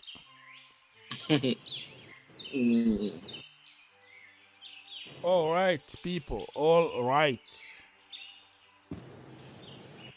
Noble also is there. Peter Cech is talking now. Peter. I saw a glimpse of Peter Cech, and he still got. My friend was like, "Hey, don't you think Chelsea should go in for Peter Cech to be the third goalie for Chelsea?" And I said, "Man, the man is too old. Like, he's almost like 40 plus or so, and who knows, he might be able to go in for some of these cup matches, but for the Premiership, Haaland will just, shove him somewhere, and we don't want any, emergency situation. So I was just laughing about the whole thing. Looking at him, you could see a very good goalie who has come off. Old school. Yeah, old school. But now it's going to be facing the new generation of you have to play the ball from the back. Okay, we will come back to you. Rafael, you are in the building. Oh, okay. Raf. Hello. Yes. I wanted to ask you one question. Do you think some footballers today, not all, of course, but some footballers are too soft, unlike the earlier generation? Earlier, all of them were like characters, like hardworking, like tough. You remember Gattuso, Nesta, the whole crowd, Terry, and now most of the players, not most actually, many are soft, like. I was about to say it's like watching this game right now and seeing Seedorf scoring that classic goal. It tells me that they've lowered their standard when it comes to this game, because back in the days when you look at the defenders for AC Milan and you see Maldini, you see Donadoni, you see Albertini, you see all those, and even when you look at the midfield, Gattuso is there. They have so many, hardcore players. And now it seems the players love the money. The money is more important than the passion, which to me is just destroying the game. Like even if you go to Ghana right now, the national team, a lot of the players think about the bonuses than to die for the national flag. So I guess you have every right to say that back in the days, the players were more committed. They were more talented. They were very good. So you're talking about going soft in terms of physicality, in terms of effort on the pitch, in terms of what? Mentality on the pitch. Mentality on the pitch, winning mentality. All right, because today is no character, nothing. Yeah, you still remember in the Gattuso, academy. He had that character, right? You're still in the Chelsea academy. You have your Lamborghini already, right? 17 years old. You have a Ferrari already waiting for you outside, and all the chicks in the world just following you. With the social media and everything, it's just damaging everything. People don't even sleep nicely now because they have to be on social media. So, character, personality, and all that is just going down and down. And listen, it's not like 30 years back. There was nothing like internet. The only thing we used to have was like our Super Mario game, and even that one, they are going to lock it somewhere during the week that they release it. So when you come back from school, you sleep a little bit. All you do is you go to the football field, and you'll be playing some stuff over there. But now, instead of everybody is in the field, they are at the back of the PlayStation. No exercise, nothing. Yeah, that's the problem. Mentality gone soft, quality also gone soft because the kids today, those kids, like I said, they have already a lot of money from the academy, first professional contract. They already got like sponsor deals, personal sponsor deals from Nike, from whatever. They got money already. They are rich people and they think the world belongs to them, and they don't have to work very hard, and they are very sensitive on the pitch. You have to protect me because I am me and me. Back in the day, that's what I'm trying to say. They're too sensitive on the pitch. Yes, that's what I'm trying to say. It's like back in the day, you push Didier Drogba, he's gonna give one back to you. Oh, he's gonna stay 2 hours after training to practice some kind of some techniques of kicking the ball because he didn't get it right the last game. And he keeps on practicing and practicing. Right now, it's like you have your own weaknesses and you're like, oh, I'm going to play video games with high speed. I show speed online. He's waiting for me. He's a freaking American. Just a footnote, not all players are like this. Not all players. Not all players, but many of them are living already a very easy life than, everything is easy for them, and football is like the best job in the world, and the world is yours. So you perform good or not, you get your money and your bonuses. But back then you used really to earn really your money. Look at And Liverpool. those players would not even survive in today's game. Do you think Gattuso would have survived in today's game? Gattuso. He would have got sent off. Yeah, he will punch at least 10 players in one game. And even I love that guy. Too good. It's down. And some maybe I don't want to pronounce what he said, but otherwise the video is gonna be blocked. But you know what I mean? Yeah, the guy really. No sense. Yeah, what do you have to say, Mr. Mark? I said back in the days when a team is down, 3 goals, you can expect them to come back and win the game. I can cite Manchester United against Bayern Munich, 1999, 2002 also, Liverpool against AC Milan. The comeback was so excited. And even Chelsea against Barcelona back in 2003, when we needed those goals, comeback was so extraordinary. If you look at the quality of the game and everything, it's nothing compared to the squads or whatever we have lately. Back in the days, it was so quality. Even a team from the lower divisions can come and cause a big upset, and they were having some quality players. But now, Kuducini is in the goal. People remember him? One of us, Kuducini. Yeah, keep talking. This guy is also old. Reverov. Dida, oh my goodness, it just gives me memories back in the day. AC Milan, Dida, oh my goodness. Yeah. Dida. Oh man. Dida, yeah. That guy was good, man. Petrov, wow, look at the legend, man. The legend are in the building, man. It's just memories, giving you some good memories back in the day when TV and our legend is coming out. This guy never live up to the bill. Wilshere, Jack Wilshere. I was expecting him to be one of the one of the greatest footballers, but he couldn't live up to the expectation. Well, all right. So you, Mr. Raphael, you are like a little bit of me. You are like mini me because I've been talking about this. Whoa! Oh no! You missed it. I've been talking about the lack of mentality on the ground in the team right now for many reasons, and this is generational, right? Even the players in the 2090s. The people who came before them were saying, "Oh, you becoming soft," because we used to play barely in the pitch without even lawn on it. It's just like sand, and we used to wear these shoes and this kind of clothes were very very heavy back then. So you see, every single generation is gonna criticize one generation for being soft. And even this generation, they're gonna criticize the other one. So it looks like the world is just going to soft and soft and soft. I don't know if we're gonna have football anymore in 20 years from now. It's gonna be don't touch me, or if you just touch me on my shirt and then it's red card. You're out. Not sure about that. We still have some characters. If you want to know who else is a character, Vlahovic. Yeah, you're a big fan of fights Vlahovic. With the whole team.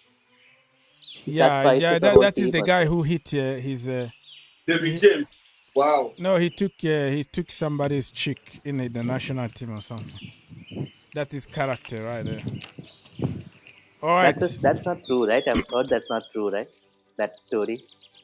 Whoa! Oh my goodness, that was going to be really. Joe Cole was going to score some golazo. That was going to be like top bin. Wow. Joe Cole. Hey, Oaks, just confirming, he didn't actually do that, right? The goalkeeper. Well, I didn't say those were accusations, but those were accusations. Even the goalkeeper who they accused him with. His wife was with. Yeah, that's what I heard. It was trending during, I don't know, Euros or whatever tournament. It was World Cup or something, and the news came out and kind of put some kind of dent on his reputation back then. But he denied it. But you never know. Mr. Andrew, you are in the building. Good evening, Dr. Yes, Hawks sir. and distinguished panel. I hope everybody's okay. Good. You leaving work now, or you going to work? No, I won't be leaving till very late tonight. I'm just gonna a bit of a break now, so I'm just enjoying your stream. Okay. And listening to the fine points that are being made. I did want to make a point about or put something forward in regards to Mr. Lukaku. Yes. I don't know. I'd like to hear your opinion in regards to it. Could we not put him on the under 21 squad? We can either give him an option. Either he goes to Saudi Arabia, or he goes on the under 21 squad, and he stays there, and that will be the end of his career. So, if he wants that opportunity, where he wants to play internationally for Belgium, or to play for another club, yes, we would strongly suggest that he go to Saudi Arabia. What do you think? Yeah, I mean, you're right on that one, but do you think like Chelsea can afford to let him play with the academy and pay him that kind of money that he's on? I think they can afford it. I just wonder whether if he still has dreams and aspirations of making a name for himself, because he wouldn't be doing himself any favours if he gets stuck with the under 21 squad. So I think he had a better so you option. think like you can force him that way? Yeah. Put him in the academy and force him like to terminate his contract or something? Not so much terminate, but give him the option to go to Saudi Arabia. Yeah. And if he goes to the under 21 squad, you know, he'll be scrutinised quite a lot, because if he decides not to turn up, he'll be breaching his contract. So therefore, he'll be looking at a court case. Yeah.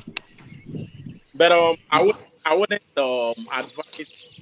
William Gallas actually scored for Emma Hay team, the blue team. Remember Gallas played for Chelsea and for Arsenal. Remember him? Yeah, talking about this. Yeah, he played for Tottenham also. Drogba completely destroyed him. Drogba just sent him back to France. But Mr. Andrew, you have some echoes and you are walking outside. Okay, I'll call back. Yes, it looks like you are driving and you are woo. You have like. I'm at the train station. But, okay. I'll call back. I'll jump out and jump back. All right, no problem. People's Republic, let's go. Bonsoir. Good evening. Hey, where have you been? Long time. I'm always here, but you know I'm always working. So this is the problem. And our friend here, he likes to do his lives when the cows are sleeping in the morning. So this is the problem. Good to hear from you, brother. Likewise. Yeah, the reason why sometimes I go like very early here is because everybody is sleeping, so I don't have to deal with everybody. The Blue Army. And on the weekend, like I do normal hours because they are not here. So I'm free to do what I want and when I want. So like now, what's the time there right now? Eastern time, it's 3:05 p.m. Eastern time. No, so afternoon. Okay, that's nice time for you. So here it's like 9 o'clock in the evening. So so what are we talking? Nothing. We're just talking about football. We're talking about helping the kid in Ukraine. We're talking about dogs, and we're talking about cat and everything else, really. Dinosaurs and kangaroos. Are Chelsea still buying players, or there's two things I've got to ask. One, Chelsea, are they still buying players? When is enough?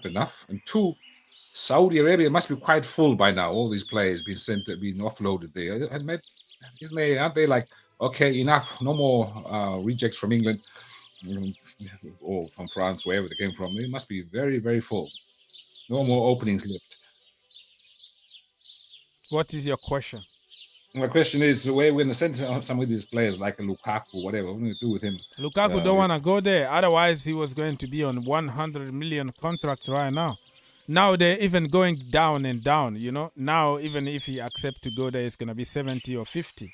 So you lost a lot of money by waiting and playing games. So, but it'll end up with Lukaku being being released. You know, like how they do in American sports. They release the player, they pay out his contract, what is remaining of his contract, and the club takes a hit. Then suffer all the nonsense. This need to come from both sides, because Chelsea are not gonna accept to like, okay, we pay you the entire, you know, or the remaining of your contract, and you go, and few months later or 1 month or 2 days later you sign for another team and you got like ridiculous bonuses. So those kind of stuff you have to come to the table and say, listen, man, it's not good for you. It's not for the club. We hate each other. Let's find a deal here. We're gonna give you such money. You go on free, and when you sign there, you have sign-on fee, and it's gonna help. It's gonna help with your lost wages or whatever it is. So goodbye. We shake hands. That's what. But didn't they do that? Didn't they do that with Ross Barkley and Drinkwater? They just released them. Basically paid out their contract. So you guys, we just don't want you to go. Yeah, exactly. But it said released, but you don't know what happened behind closed door. It's not like released, so they paid him the contract. It doesn't work that way. It could be they made a deal, or they didn't play him. They say you only have 1 year left on your contract. If you go sign for Nice in France, you're gonna have exactly the same amount of money as signing fee, as signing bonuses. So you go free, and we're going to say release. That's how it works. It's not just because you're being released mean that they pay your entire salary. It's just you made a deal, because lawyers are involved on this. Cousins, your cat, your dogs, your mother, everybody involved on this kind of deals. So it's not what we see, you know. Yeah, but sometimes a player can be so toxic. Sometimes a player can be so toxic for a team that they're so desperate just to get rid of them. They don't care what it costs. They just want to get rid of him. Out of the door. Don't come back. Don't let the door hit you on the way out. We just don't want you here. Here's your money, whatever it is. Just go. Don't come back. And this is one of those situations. Lukaku maybe is reaching there where we're just desperate. They just don't want him back at Stamford Bridge, because they know that he will probably be toxic for the environment and all these young guys, whatever, probably be a bad influence or what have you. So let's just say for your argument there, where they make a deal. So let's just say he has £50 million left on his contract. So they make a deal. We'll give you, let's say, 20 cents on the dollar. So maybe they pay you maybe 20 million or whatever, instead of not the full, and then he's free to then sign to whatever club, new club. And sign-on bonuses, whatever. So Chelsea doesn't have to pay the full extent of his contract. But of course, you'll take a big hit on the transfer, because you paid 100 million for him. So you taking that loss as well. Yes, that's the way it is. But the other player needs to have good faith. Yeah, you need cool guys to make deals like this. Just like Willian, when he left Arsenal, he was like, "No, I'm done. This club is not for me. I made a mistake by leaving Chelsea. I don't care about the money. Give me whatever you want, and I'm out." He didn't even claim money. But there are certain players who will be like, "Come on, forget about it. I'm not gonna leave my money on the table. This is my money. Pay me my money or nothing else."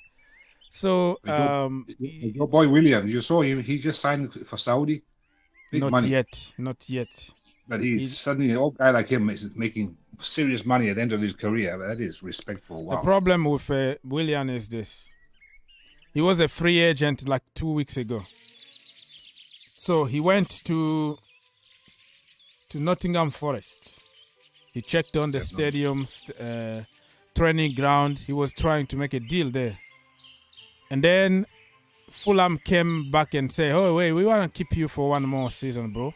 We're going to give you a contract." So they even gave him less money than what Nottingham Forest were offering. And then he accepted to stay at Fulham with less money because of his kids are from London. They love London and they are Chelsea fans. All his family are Chelsea fans.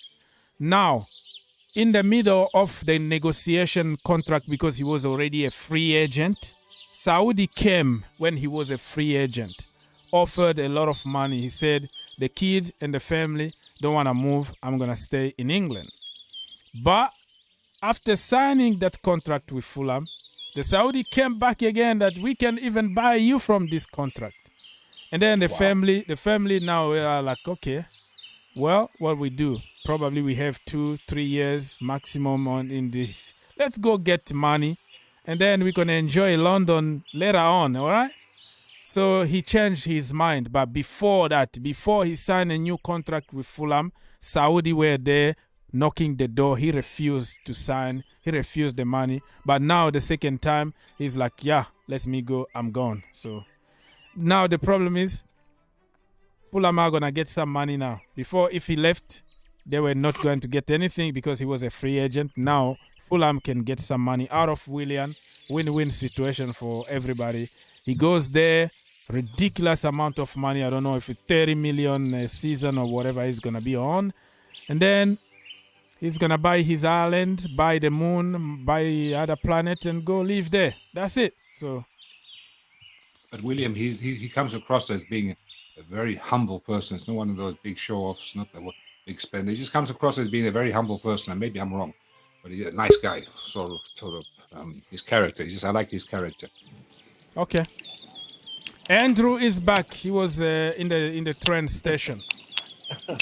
Is that better now? Yeah, it's better. Ah, okay. All right. Yeah, so I don't know what year I took a train. Like, I don't know, it's been like, 15 years ago. I never took like a train. I never took like a bus. I don't know.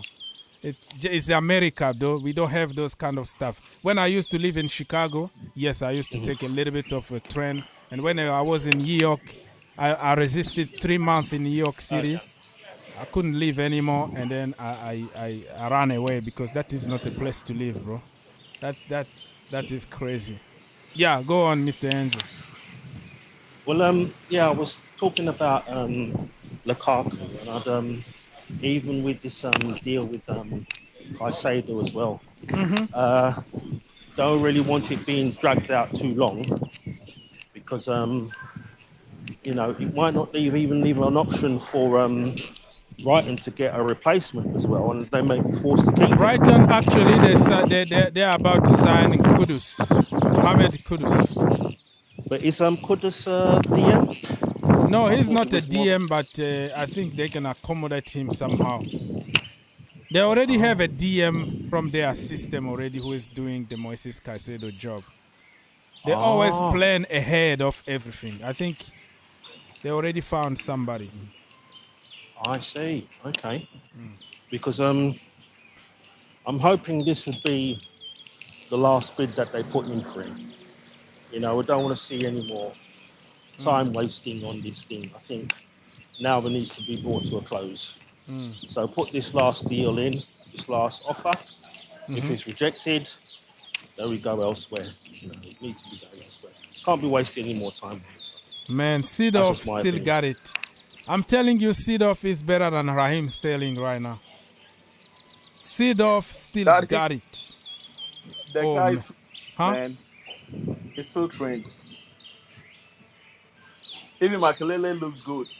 Yeah, Seedorf, I'm being very impressed with this brother. Raheem Sterling won't even have this kind of resistance. So, yeah, according to Mr. Andrew, he said that he has enough. Like, get it done now and let's move on. Move on.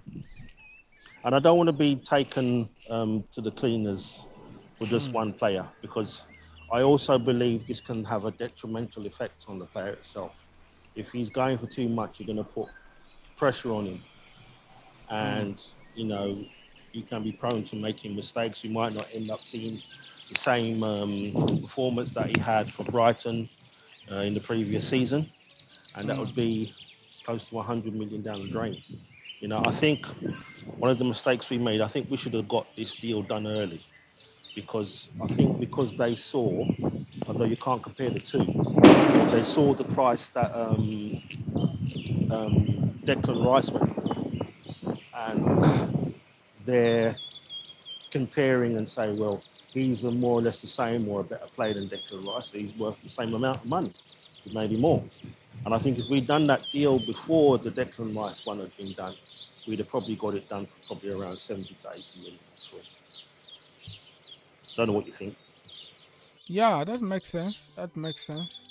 But back then, it was like we were working on Ugarte first. We had other options. And Ugarte didn't work out, and then we moved to another one. And also, I'm not too sure because I think Brighton been looking for a bidding war. They were so sure that Arsenal will come back for that. And Chelsea will get to the mix, Manchester United or Manchester City or Liverpool.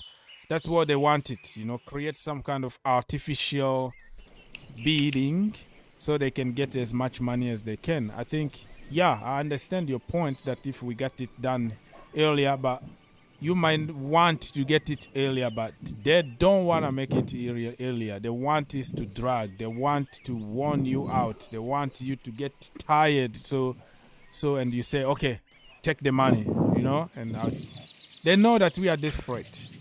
So, well, can I just say, in regards to that, I think they could possibly shoot amongst themselves in the foot as well, because, all right, if we say we pull out and another club comes in, I don't think they're going to go anywhere near that 80 or 90 million. They're not going to give them that. No chance. I can't see it happening. So we're the best offer that they have available at the moment. The game is over, people, between Team Zinchenko and Team Chenchenko. And it's 2-2 at the end. Wenger and Emma Hay were the coaches. So it's a fair game. Very fair game. Sign Seedorf tomorrow, please. Seedorf to Chelsea Football Club and send Raheem Sterling to retirement. Just imagine tomorrow we'll wake up and they say, Seedorf, here we go. Chelsea. Yes, Seedorf to Chelsea, here we go. Oh, God. I mean, he's looking good. That guy was a beast back in the days when he was with Ajax and they had one of the best teams in Europe. That was when they had Nwankwo Kanu, George Fenidi, the Ball brothers, Van de Sar, like a whole lot of them. And they took Europe by storm. And I don't see the dark teams doing well anymore. And there was another team in Belgium, Anderlecht. They used to be very good back in the days. Yeah, back in the day, they used to be massive. Yeah, it was a massive team, and all those teams are going down. So I don't know if it has to do with the league or it has to do with the team. Things are changing, things are changing. Yeah. The laws are changing in football. The people are not going regularly the way they used to go. Like in Belgium, if you go there, it's even said, like not many people in the stadiums anymore because people have clear televisions at home to watch. Back in the days, like some of these English teams were so good, and now you find them in the lower division. One typical example was Wimbledon. Wimbledon used to be very good. Yeah, they used to be very good, but now I don't know which division they are, whether they are in championship or 1 or 2. I don't even know, and there are a couple of them down there. So things are really changing fast. Yeah, things are changing fast. The landscape. Wimbledon, I think they lost their name, Wimbledon. I think they became 2 clubs. They became 2 clubs. Wimbledon FC, and there's a new one. What's the other one called? There's a new one. Something. What's our English friend? MK Dons. MK Dons. That's the one. That's the Wimbledon Light or Wimbledon, the new Wimbledon 2.0. Oh.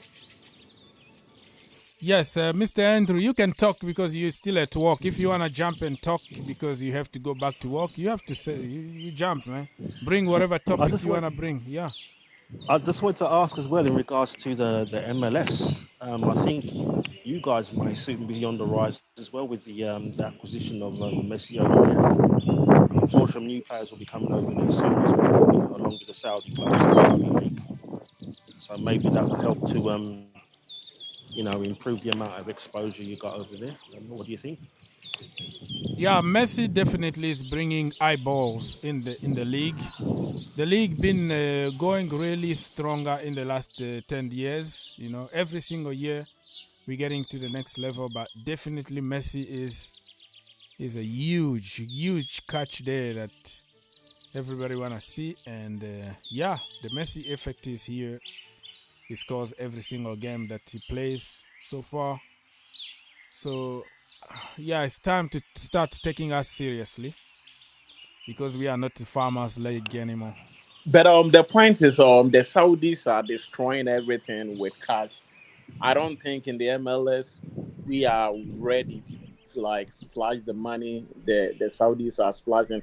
Right now, if you look at the list of players that move from Europe to the Saudi league, is insane. Like, these are not just an ordinary retirees. These are some of the players who are so active footballers, and it's really insane. So if they don't change the narrative, honestly, we will not be able to get some of these quality players in the MLS.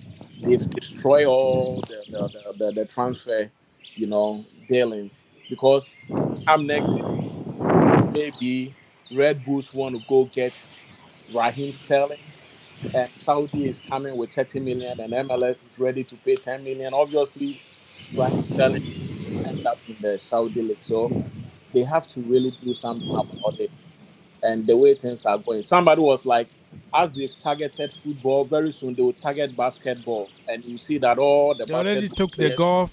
They are taking football. They're gonna take basketball will be next. They're gonna take judo. They already took the WWE. They took the boxing. They're gonna take even my Sunday league, bro. Kentucky Sunday League is not gonna exist anymore. The KFC, fried chicken, everything is going there. But by the time you realize the basketball will be booming over there, they will form teams quickly, and all the big stars will be ending up in Saudi Arabia. I have nothing against Saudi or something like that, but I think the money that they are splashing is like too much. It's too ridiculous, It's going to destroy most of the games. That's one of the points I want to make. Do you think it's sustainable? Because they have money. It's sustainable as much as you got the money. They got oil popping. God is sending that oil. It's still there. Let's look at it this way. If there are some TV deals and everything, it's still going to get... Because right now, a lot of people are concentrating a lot with the Saudi league. So if there are some sponsorship going in there, Puma is going there, Nike is going there, Adidas, most of these big time TV stations are giving them some, attention. Trust me, they can change the whole thing. They'll be able to change the whole thing. So, hang on a minute. So in the day, football is all about fans. I don't care what you guys say. You say it's big business and what have you, oil money, all this blah blah blah. If the fans are not tuned in, so let's say the Saudi league there, they even give the TV rights for free to every country on earth, and people watch 3 minutes of this Saudi football there, empty stadiums, no real passion. People like myself think, I'm not wasting my time watching this. I'd rather watch Gold Rush on Discovery Channel or whatever, than watching Saudi football. So if the fans turn their back on that and they don't want to watch it, the Saudis can pump all their money they want in there. But if it's not, the whole point of the Saudi doing this football and all they're buying other sports is to clean and clear their image. But if people aren't watching while they're trying to clear the image, then it makes no sense for them to be doing all this thing. But the point is, anytime I watch their highlights, the stadium is full. So yeah, Saudi is different than Qatar. Yeah, Saudi is a huge country with a lot of people, like passionate of football. Their stadiums are full. But Qatar is just like the size of one city, and no many people inside the stadium. So yeah. So and even we have a lot of people, journalists, a lot of the TV station now they are giving the Saudi league attention. So there is no way people will not tune in because they are having some quality players. They like to know how those players are doing. I agree, but if people aren't watching, normal people not watching the games, it's a bit like Sky Sport. Sky Sport pays billions to the FA for the TV rights, only because there's so many people view the thing, but the product. If there's nobody watching the product, Sky Sport is not going to pay billions. They're going to pull the plug. And it's just that's just how it is. So Saudi, if nobody's going to watch that nonsense, then it won't last long. It'll be a bit like Chinese football. I just want to say, Andrew. I have to agree with the people's champion, Mr. Republic here, because that's the point I was trying to make, is that if there's no eyes on it, if they're not getting worldwide distribution, that other countries, if you look at the Premier League, this league is watched all over the world. Can you say the same, or will you be able to say the same for the Saudi League? Yes, they've got a few players over there, a few well-known players who are in the twilight of their careers. I mean, they've passed the best, on their way down.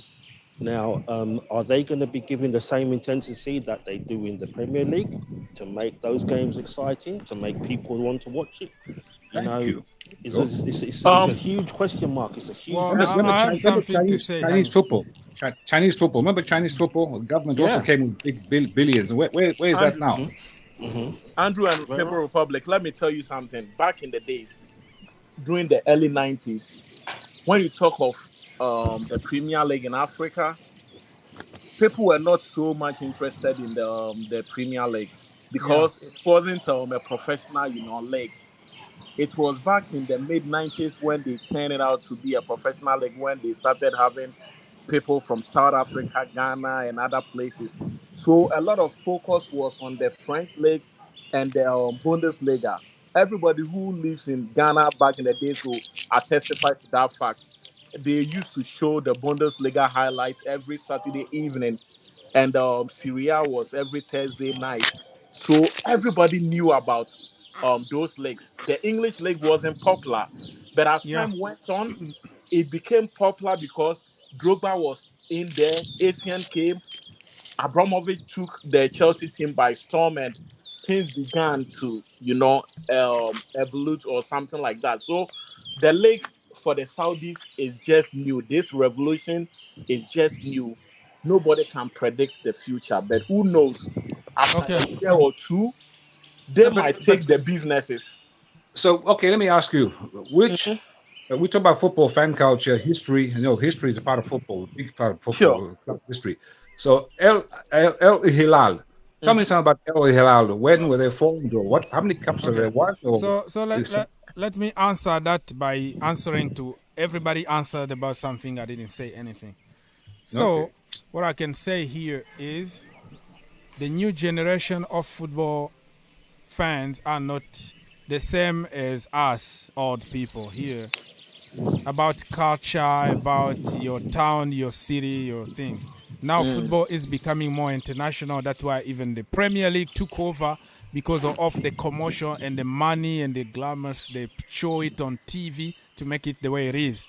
So everything is going to disappear one day. It's going to die one day. It's not going to be that way always. The new generation of fans, they follow more stars, big stars. You see, Ronaldo leaves Manchester United and then 10,000 followers or 10 million followers already dropped and start following Al Nassr. You know what I mean? Messi left in PSG and then all of a sudden in the last few hours, they lost like 2 million followers already, and the same followers are following Inter Miami. So football is changing to another direction. We have also a new generation of fans who don't watch 90 minutes of football. They just watch their star. If Messi is out, the TV is off. Or they're going to just wait for, TikTok video for 15 minutes to see the goal and the assist. And they're going to tell you, I know football better than you, but he watched 15 minutes or 15 seconds of highlight, right? So what I'm trying to say here is even the Premier League, they had no impact back in the day, but they know how to sell themselves, and they created this global image, television, and all that, and deals and sponsor that to make them to that level. Serie A used to be like top of the top back then because they had the money, they had the George Weah, they had those big names and all that. So it's changing, and never say never.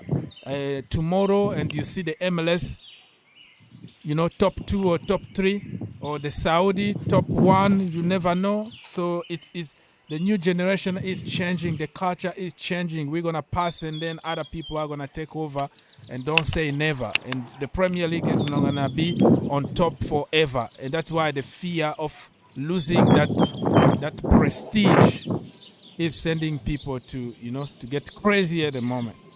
So even why is it that the Scottish League or Scotland is just close to the Premier, like England? Scotland is just close, but their league is not that attractive. So I'm not disrespecting the Scottish League, but if you ask somebody to name all the teams in Scotland, they'll probably Celtic Rangers and Rangers, and Kilmarnock or whatever they call it. Why is it like that? It's because of maybe there is no attraction, or there is no big name player out there. Or there is not enough publicity. You don't sell yourself too much, And even I didn't know Ireland also have like league. I never knew Ireland. I think they also have their league, or Northern Ireland also. All these leagues are not that popular. So the Saudis are doing something. People are not getting the whole. They are just getting top players. Marketing strategy. Because Fabinho is there, Henderson is there, Ronaldo, Benzema. These are top players from top teams. So somebody will be tempted to go watch that league. No matter even me, I am planning already to watch alongs in the channel. Exactly. Me, I'm planning already hey, I will be doing Al Nassr, Cristiano Ronaldo against Al Ittihad, Karim Benzema. You see, it's just getting there. Yeah. Before they didn't show anything about the Saudi league, but now they are showing it. Right? They are even showing their everything. They are showing even their preseason. Yeah. So nobody should underrate these guys. I'm telling you, very soon people will be crying. You see that Enzo Fernandez, boom, he'll be at Saudi Arabia, and you'll be wondering, how did we get here? But it's going to be too late. And over there is no taxes, nothing. So if a player goes there, they are coming back home with a lot of money. Everybody wants to secure their future. So if I have to stay in England, and I think that the English Premiership is so popular, I'm going to get a name. They can never live with fame forever. They need to secure their future. They will end up in Saudi Arabia and go enjoy the oil money. So we shouldn't underrate these people. They are up to something. I'm telling you guys. Mark. Do you remember the time not so long ago when there was that fake coffee? Mr. Andrew, I hardly hear you. Mr. Andrew, we can't hear you because it's a lot of echoes from Andrew. So Mark, remember the time when we had that fake coughing syndrome there when the games were played with no fans? Remember the time? The C19 virus, yes. Yeah, I don't want to call it no name. So we don't want to get your channel blocked. So anyway, when we had that coughing virus there, and the state games were played. Remember that those games that were so dull, no fans. They had the plastic noise, and they had the plastic fake noise. I remember very well. Yes. Yeah. Now football was not the same, and I don't care how you say it. It was not the same. It felt weird. It felt. I don't know. I remember Liverpool celebrating no fans in the stadium. Yeah, they were celebrating like it was a full stadium. It was so laughable. But anyway, that is another story for another day. So the attraction of English football, Premier League football, is the fans in the stadium, creating the atmosphere, the history, the rivalry, the tradition. This is what it makes such an attractive program. So like when you see People's Republic. Hold on, let me him finish because we have to conclude the show. So he need to finish and then you answer. If I'm going to watch a game, Al Hilal versus Al Filal or Al Kebab or whatever team is playing. I'm sorry, I'm not being horrible. I'm not being racist. Just no, it's okay. I don't know the names of the team. All I know is they're all called Al. So if Al is playing Al, I don't know the history of any of these clubs. There's no atmosphere in the stadium. The commentary is boring. Yes, there is Ronaldo. Yes, there's with 2 or 3 players in one team, and the rest of the players are hopeless. You really think I'm going to watch such a product for what? I'd rather watch paint dry. And until the whole league is up to a level where they play technical ability, the Premier League, the tempo, the atmosphere, the build-up. By the way, the build-up as well, just like we have this program here, we build up to games with excitement, waiting for the big game of the weekend or whatever it is. All that is all part of football. It's not just. I know you say you talk about plastic fans. Yes, there were Messi's fans left where they left. Well, where Barcelona went to. Those aren't real fans. They're just plastic. They were like we will. And that's what I tell you. The new generation, almost all of them, but like my house now, they all want Inter Miami's shirt. I'm like, hey, we support another team. All of them. Bro, let me tell you I had to spend 300 the other day to buy the pink shirt. I'm telling you right now, it's crazy. It's People's crazy. Republic. The point is, you were making a point about the fans. One thing you don't know is the Saudis are already having that in place. I've never watched any Saudi game where. So I was wondering. I started watching the Saudi games not now. Because they used to have like some Ghanaian players playing for Al Ittihad and El Ali. Somebody like a player called Prince Tego. He used to play in the Saudi league, and my job was to like monitor some of these players. And every time you are watching these guys, they are just in the stadium with their white garments, like that big bit. I don't know how they call it. Is it I've forgotten. They wear their white clothes. It's so amazing. And the noise over there is even more than the Premier League we are talking about. You have to take that mindset away. You see, this is just like the way we treat like a Chelsea academy, right? So there's a mindset already told, okay, this is the product and the rest is crap. So if you take that mindset away from you and start enjoying football from the sentiment of English League and Chelsea, you will see football from another perspective. You will see that people don't know that the league over there, people are always in attendance. That's the problem. All they needed was the quality of players in that league, and now they have been able to fulfill that dream. N'Golo Kante is there, Mendy is there. Mahrez is there. Look at the players, top players. People are taking them for granted, but they don't know. It is true what you said about the players, but I'll give you another example. So the recent World Cup in Qatar. Yeah. Now that all those games, yes, the stadiums are full. They pumped in workers, they pumped in people from wherever, I don't know, whatever. And though it was a weird atmosphere because people just screaming, they didn't know what they were screaming for. And the best games to watch were actually the ones where Argentina was playing because they had so many of their fans and they knew all their songs from their team. So they were singing harmony. It made an electric atmosphere while all the other games had a weird mishmash of just noise. But it wasn't real football as we know it in France or in Germany or Italy or Spain or whatever, where there's a fan culture. They sing songs, Sacked in the Morning or whatever, He's one of our lads or whatever songs they sing. So that is, again, atmosphere. That this is what you buy into entertainment. You're not just the players on the field and other overpaid players in the field.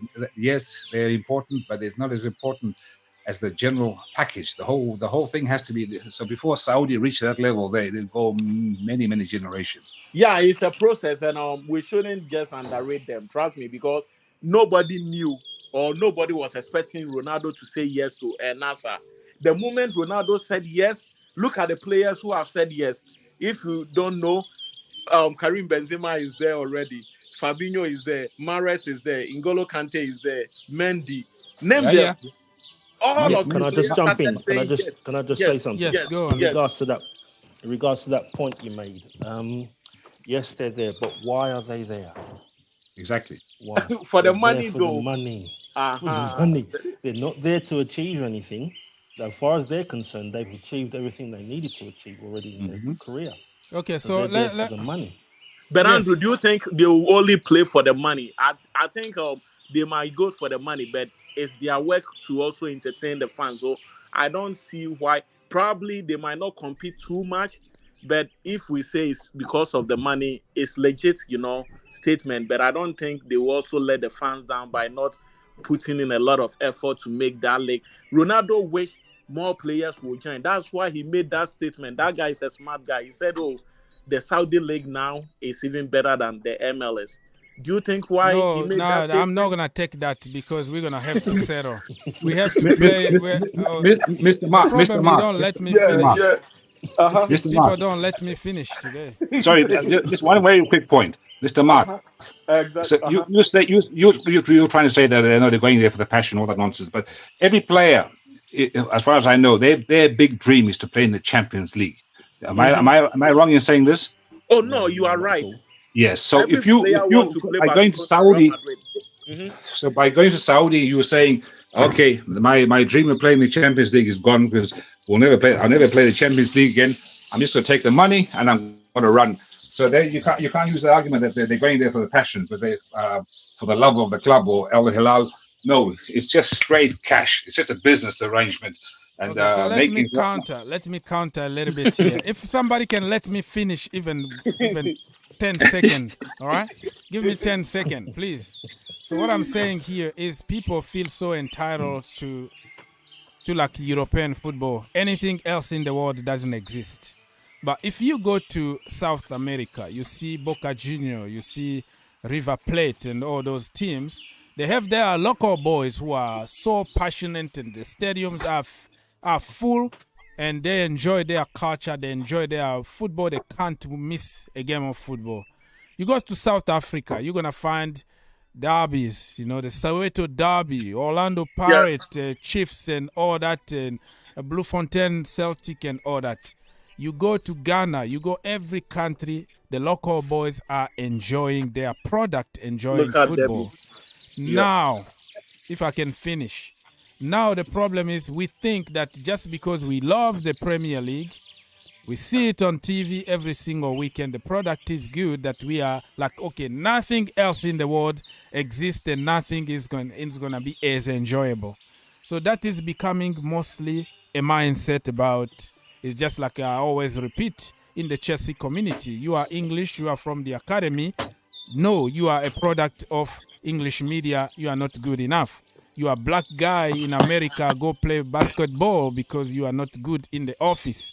So what I'm trying to say here is the mindset is so in the level where you think that the only product that counts in the world is the Premier League or my team, Chelsea Football Club. And it's a little bit hypocritical for us Chelsea fans to start complaining about Saudi spending money. Because at some point, to reach that level, you have to spend money. When Abramovich took over Chelsea Football Club, no many players wanted to join us because of we don't have enough tradition in Europe and all that. But we had to overpay the money. And today, people start coming naturally because Chelsea are already in that level. But to get to that level, we needed a little bit of push with money. And Saudi need a little bit of push with money because how can you create a culture now where other culture been there for 100, 200 years? How are you going to catch up with them? So I think... That is your point there. You talk about history. You talk about history that all these places you've mentioned, Boca Juniors, whatever, all these Africa. Now, give you a good example closer to closer to home for you. So, like the MLS, that's an excellent example. The MLS struggled. Remember back in the old days when they had Pelé, the New York Cosmos, whatever. That thing burnt down. They had no culture, no history. Now, this MLS, as we know it, is taking time. It's taking 15 years, whatever it is. And the culture is growing. There's now rivalries between clubs and even now interest from outside America as well. Even I take interest in MLS because there's a history, there's a culture. I know the teams, I know who plays where, or the rivalries, but this is taking time. It's taken maybe 15, 20 years for the culture to grow. And you will see the MLS will explode. In 10 years' time, the MLS probably overtake baseball or something because there's now become a big history, big culture and then you will have Miami with all the Argentinian fans and what have you, because they'll have a big, rich culture there. So Saudi has no culture. They have no history. How do you know that? How do you know that? They started playing football for years. Just because you don't know doesn't mean that they don't have a culture. Much about the Saudi League, but I know a lot of African players have over the years gone to Saudi, and even most of the African players who normally go on retirement, before they go on retirement, they end up in Saudi Arabia. There was this guy in the Ivorian national team. I've forgotten this guy's name. He used to play 11 back in 2008. He was in France. He was very fast. He ended up in Saudi League. I can mention a couple of guys. Even some of these Nigerian players ended up in the Saudi League. So it's like people didn't pay attention more to the Saudi League because those players were not Ballon d'Or players. But the moment Cristiano Ronaldo said, yes, I'm going to the Saudi League, the whole narrative changed. If Cristiano Ronaldo had not set the pace, there was no way Benzema would say, I'm going to the Saudi League. There was somebody who was bold enough to say, I'm going to join this league, and it opened the floodlights. And like I said, the culture now, you can't just build the culture out of the blue. Sometimes you're going to need a little bit of push. Back in the day, the MLS needed Cosmos, they needed Pele, and they took soccer to the next level. They needed Beckham to come here and give another visibility, and they needed also people like Ibrahimovic and now like Messi. Even in Europe back in the day, I don't know, the guy from Mozambique who played for Portugal. Eusebio. Yeah.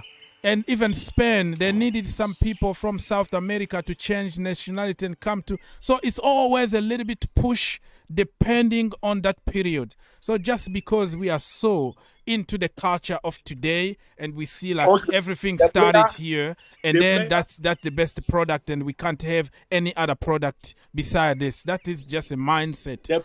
The player I was even talking about was Keita. His name is Keita, Kader Keita. I didn't even know he was in the Saudi League back in 2002. And yeah, we even have a lot of French guys that go there and play football there. So it doesn't mean because it wasn't really on TV or wasn't now publicity on that, doesn't mean that you don't have any culture in your local level. You have your culture. And this guy, it's just you want to make it international culture, you know? That's these what guys I say. Want to host the World Cup.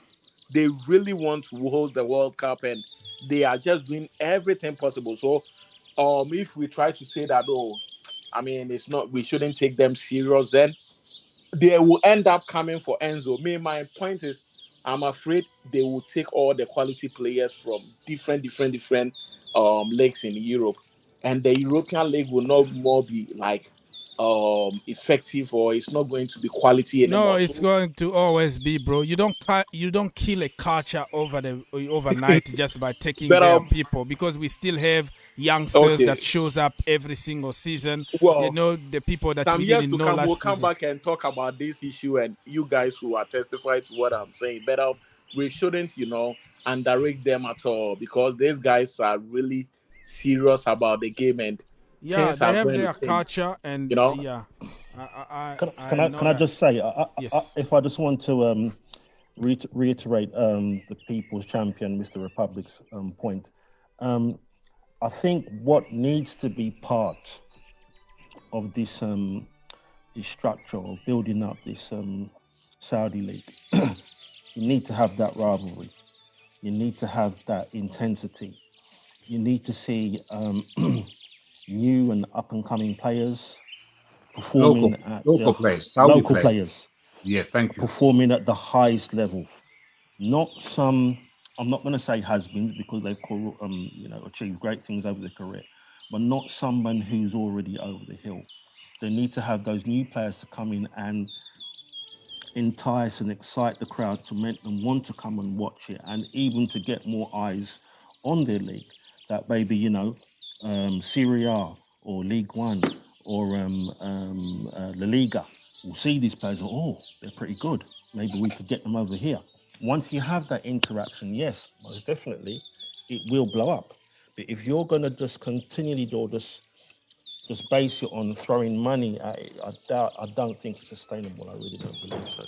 I really don't think so. Yeah, that's just my point. Yeah, I got your point, but people are trying to demonize this, like making it look like they are buying everything, everything is bad. The point is, in this level, if you want your product to be on top there, it's about marketing, it's about a little bit of push. We Chelsea fans, we know it. Probably you and me, we were not going to know each other today if Abramovich didn't come and then destroy the culture back then. Nobody likes us back then. Even Robinho rejected us. Eto'o said that I'm not going to even ever play for Chelsea. I can go back to Cameroon and sell some peanut on the street than play for Chelsea. Everybody was, oh, you don't have a culture, you don't have this and that. But today, even if we don't offer a lot of money, we already establish a certain value. We already in a level, but we needed that little push of money to help us.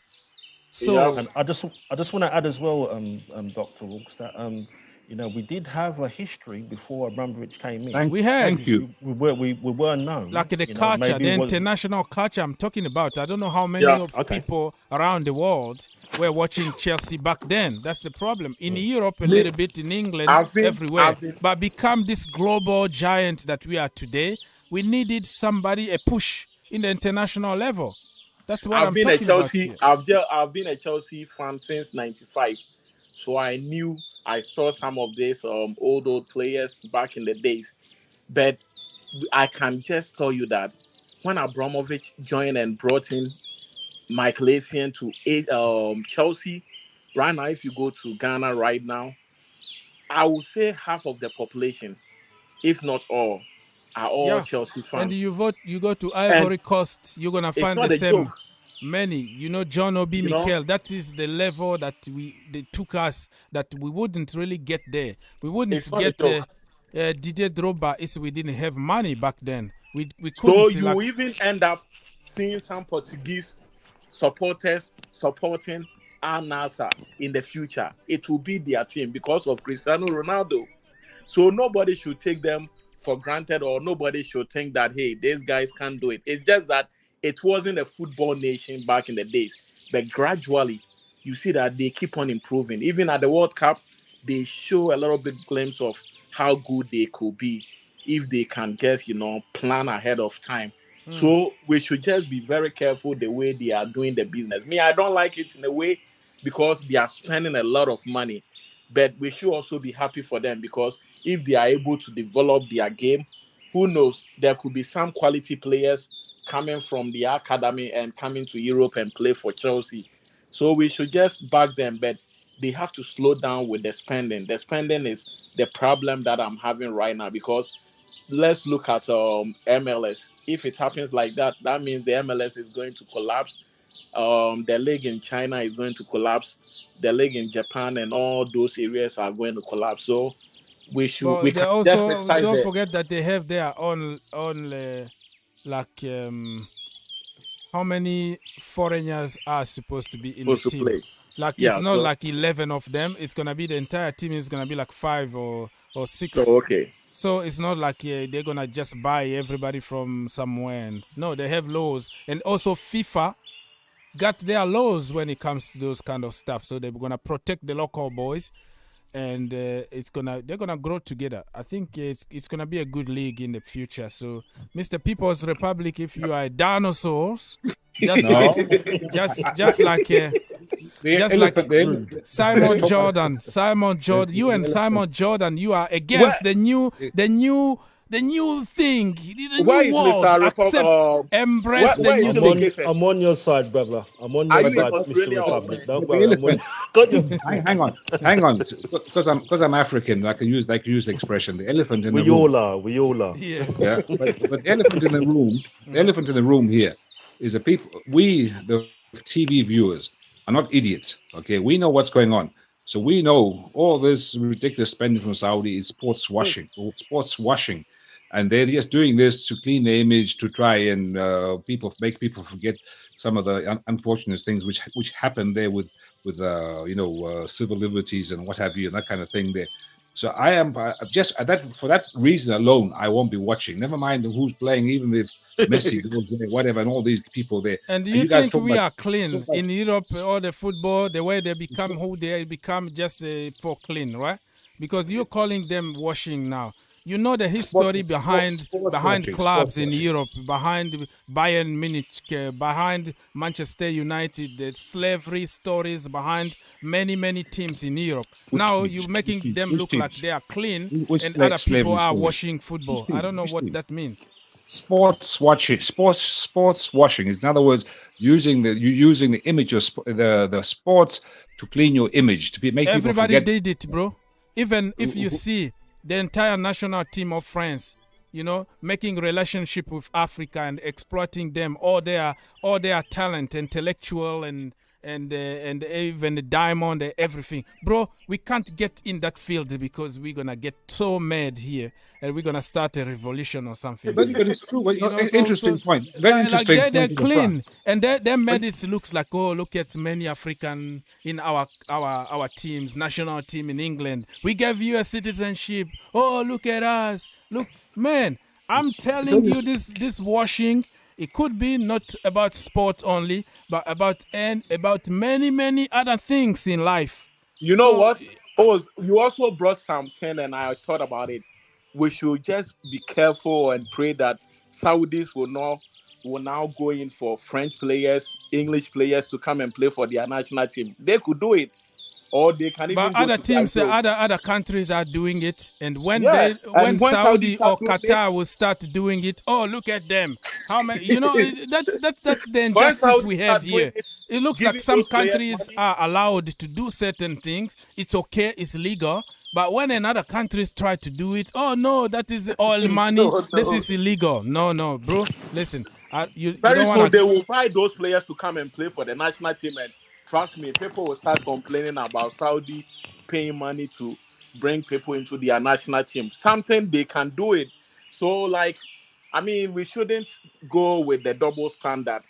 I was thinking about certain things concerning the players, the way they live their life. Initially, that was my thought about the whole thing. And I thought going there would be a bit difficult. I think People's Republic brain is washed too. He's talking about this. He got a brainwash because he lives in, he lives in the Western countries, so he's been brainwashed by television. Australia or where? In UK? Australia. No, he's somewhere in the North Pole. With we don't want to mention people's locations here. People need to be private. This is YouTube. But what I'm saying is brainwash every time you see on TV them criticizing Africa, criticizing the Middle East or South America or Asia. Everything from there is bad. But it's okay. You're a billionaire. It's okay to go to Asia there and then exploit young kid working in your factory for 15 hours and you are paying them freaking less than $1 a day. Oh, that is legal. It's good. Oh, but hang on. Yes. Why do you think I don't drive an electrical car?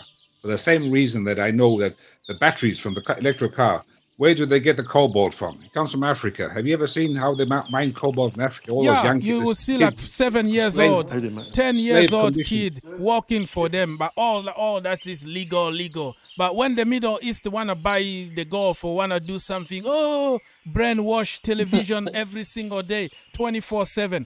Brainwashing somebody like People's Republic to believe that everything is clean. Everything is clean here. And then everything from other countries, oil is bad, and they are buying it. Oh, you are doing the same, even worse, my brother. For the same reason why I didn't watch this game, the Ukraine versus we were playing today, some Ukraine game here with Chelsea thing. The Game4Ukraine, yeah. So what's the point? What the point you're making? Because I don't watch the TV news, because I don't believe all that propaganda which comes on the news. The way you are acting because of some other country are trying to create something. You have money. I have my money. I can spend my money. You're not going to stop me from spending my money. It's nothing to do with money. It's to do with morals. It's to do with ethics. There's nothing ethic here. There is nothing ethical by bringing a bunch of people from Africa, from their land, to walk and make your road and make you your car and make you rich. There's nothing ethical on that. Since you love Saudi so much, tell me what they're doing in Yemen. Okay, let us be. We'll be adults here. What do they do in Yemen there? Like I said, don't twist this because I don't want to get politic. I'm just. You see, there you go. You run away from the argument. You try to make Saudi like some kind of. You don't let me finish. That's why. You don't let me finish my argument. My argument is like, there's no politics here, but you make it sound like everything from that part of the world is just illegal. But if you look at what like people of color like me been through for decades and years and centuries, and that all that is normal now. Nothing happened. It's okay. We are legal, everything.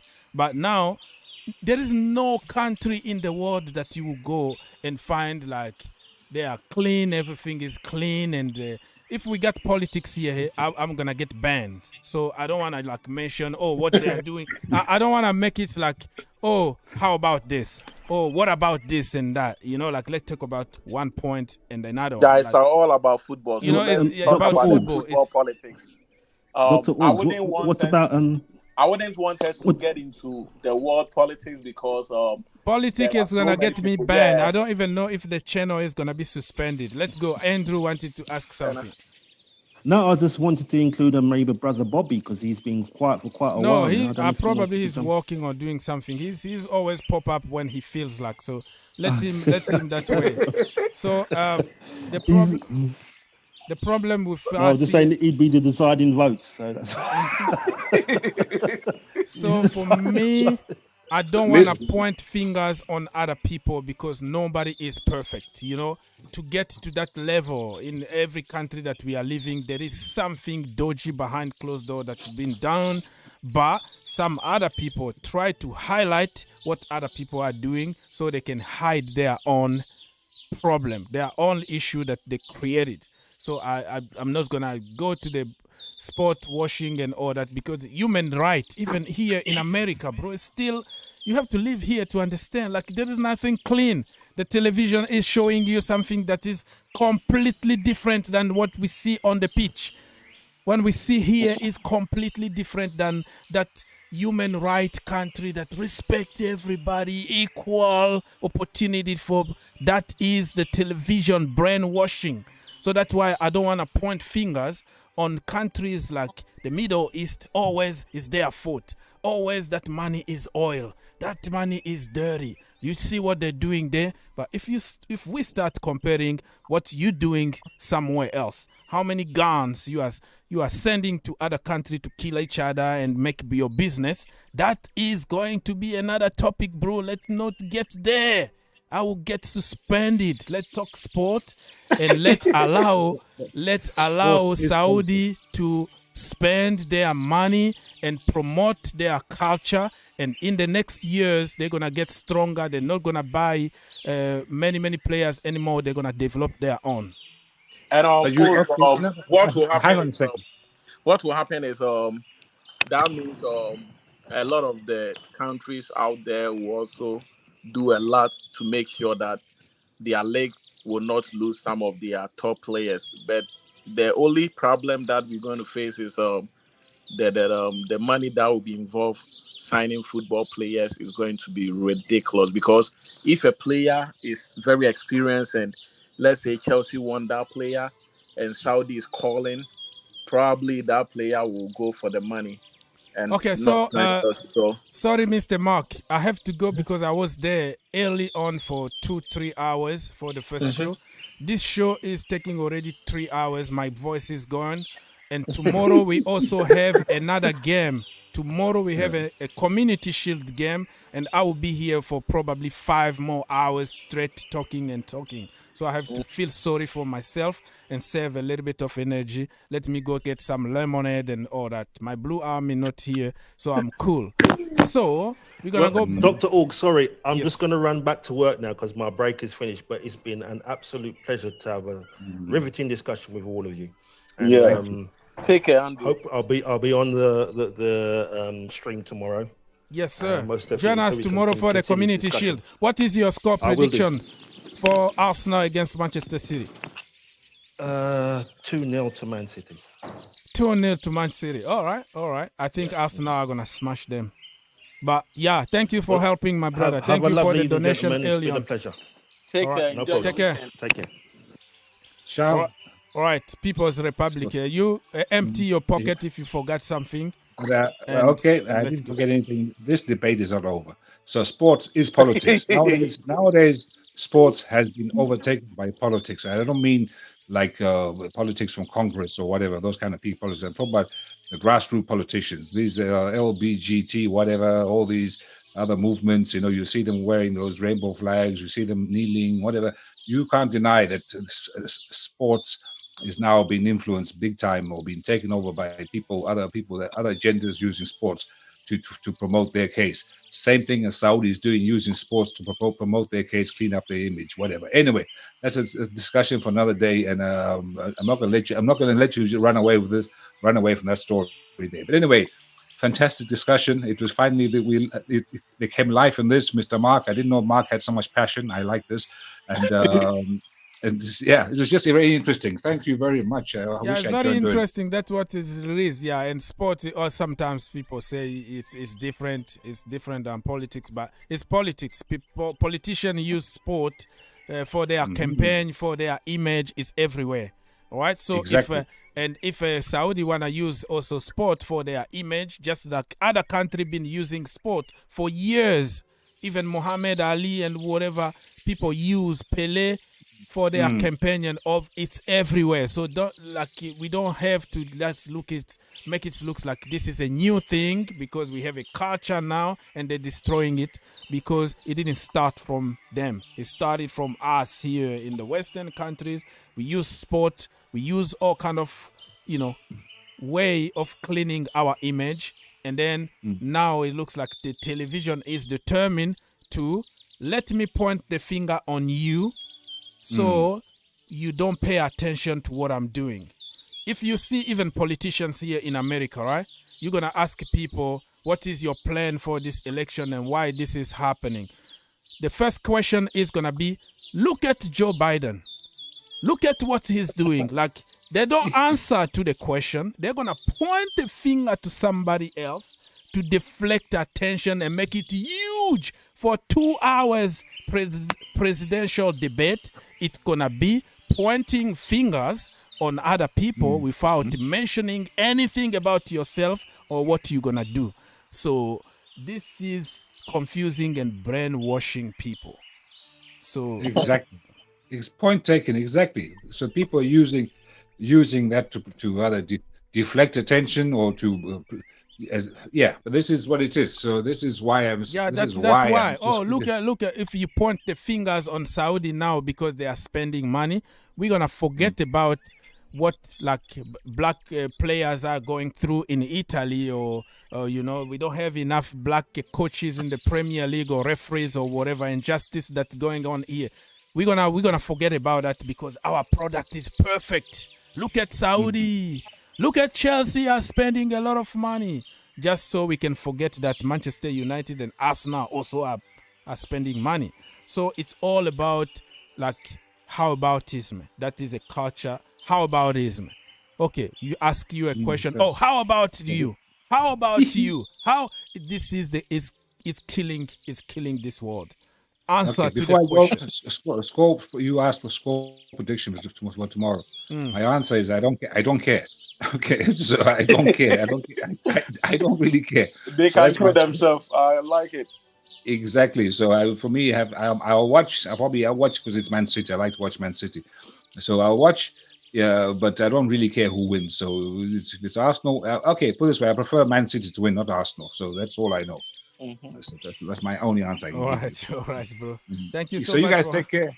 Take care. Come back tomorrow. Are you working this weekend? No. No. Free tomorrow. I'll be there. What time yours? I don't know. Just put your notification. I don't even know when it's gonna start. That FA It's Cup. on 11 Eastern time. Yeah, I'm gonna schedule it so you might see it tomorrow morning. Which channel? GFC or Soccer? I don't know yet. Just put your notification, bro. I don't know where. Sometimes I wanna go live to another channel. I find myself in another channel that I don't want to go live. For this channel, you had many viewers this evening. This channel, this is a good channel. This one. Yeah, because this one been for a long time. That's why. And the other one is a new channel that we just created not long ago. Maybe some of your viewers don't know you are on the other side. So. Exactly. Some of them. So I have to start switching here and there. Thank you so much, Mr. People's Republic. Cheers, man. Be safe. All right, he's gone. Mark, close the shop, Yeah, and so we're gonna get out here.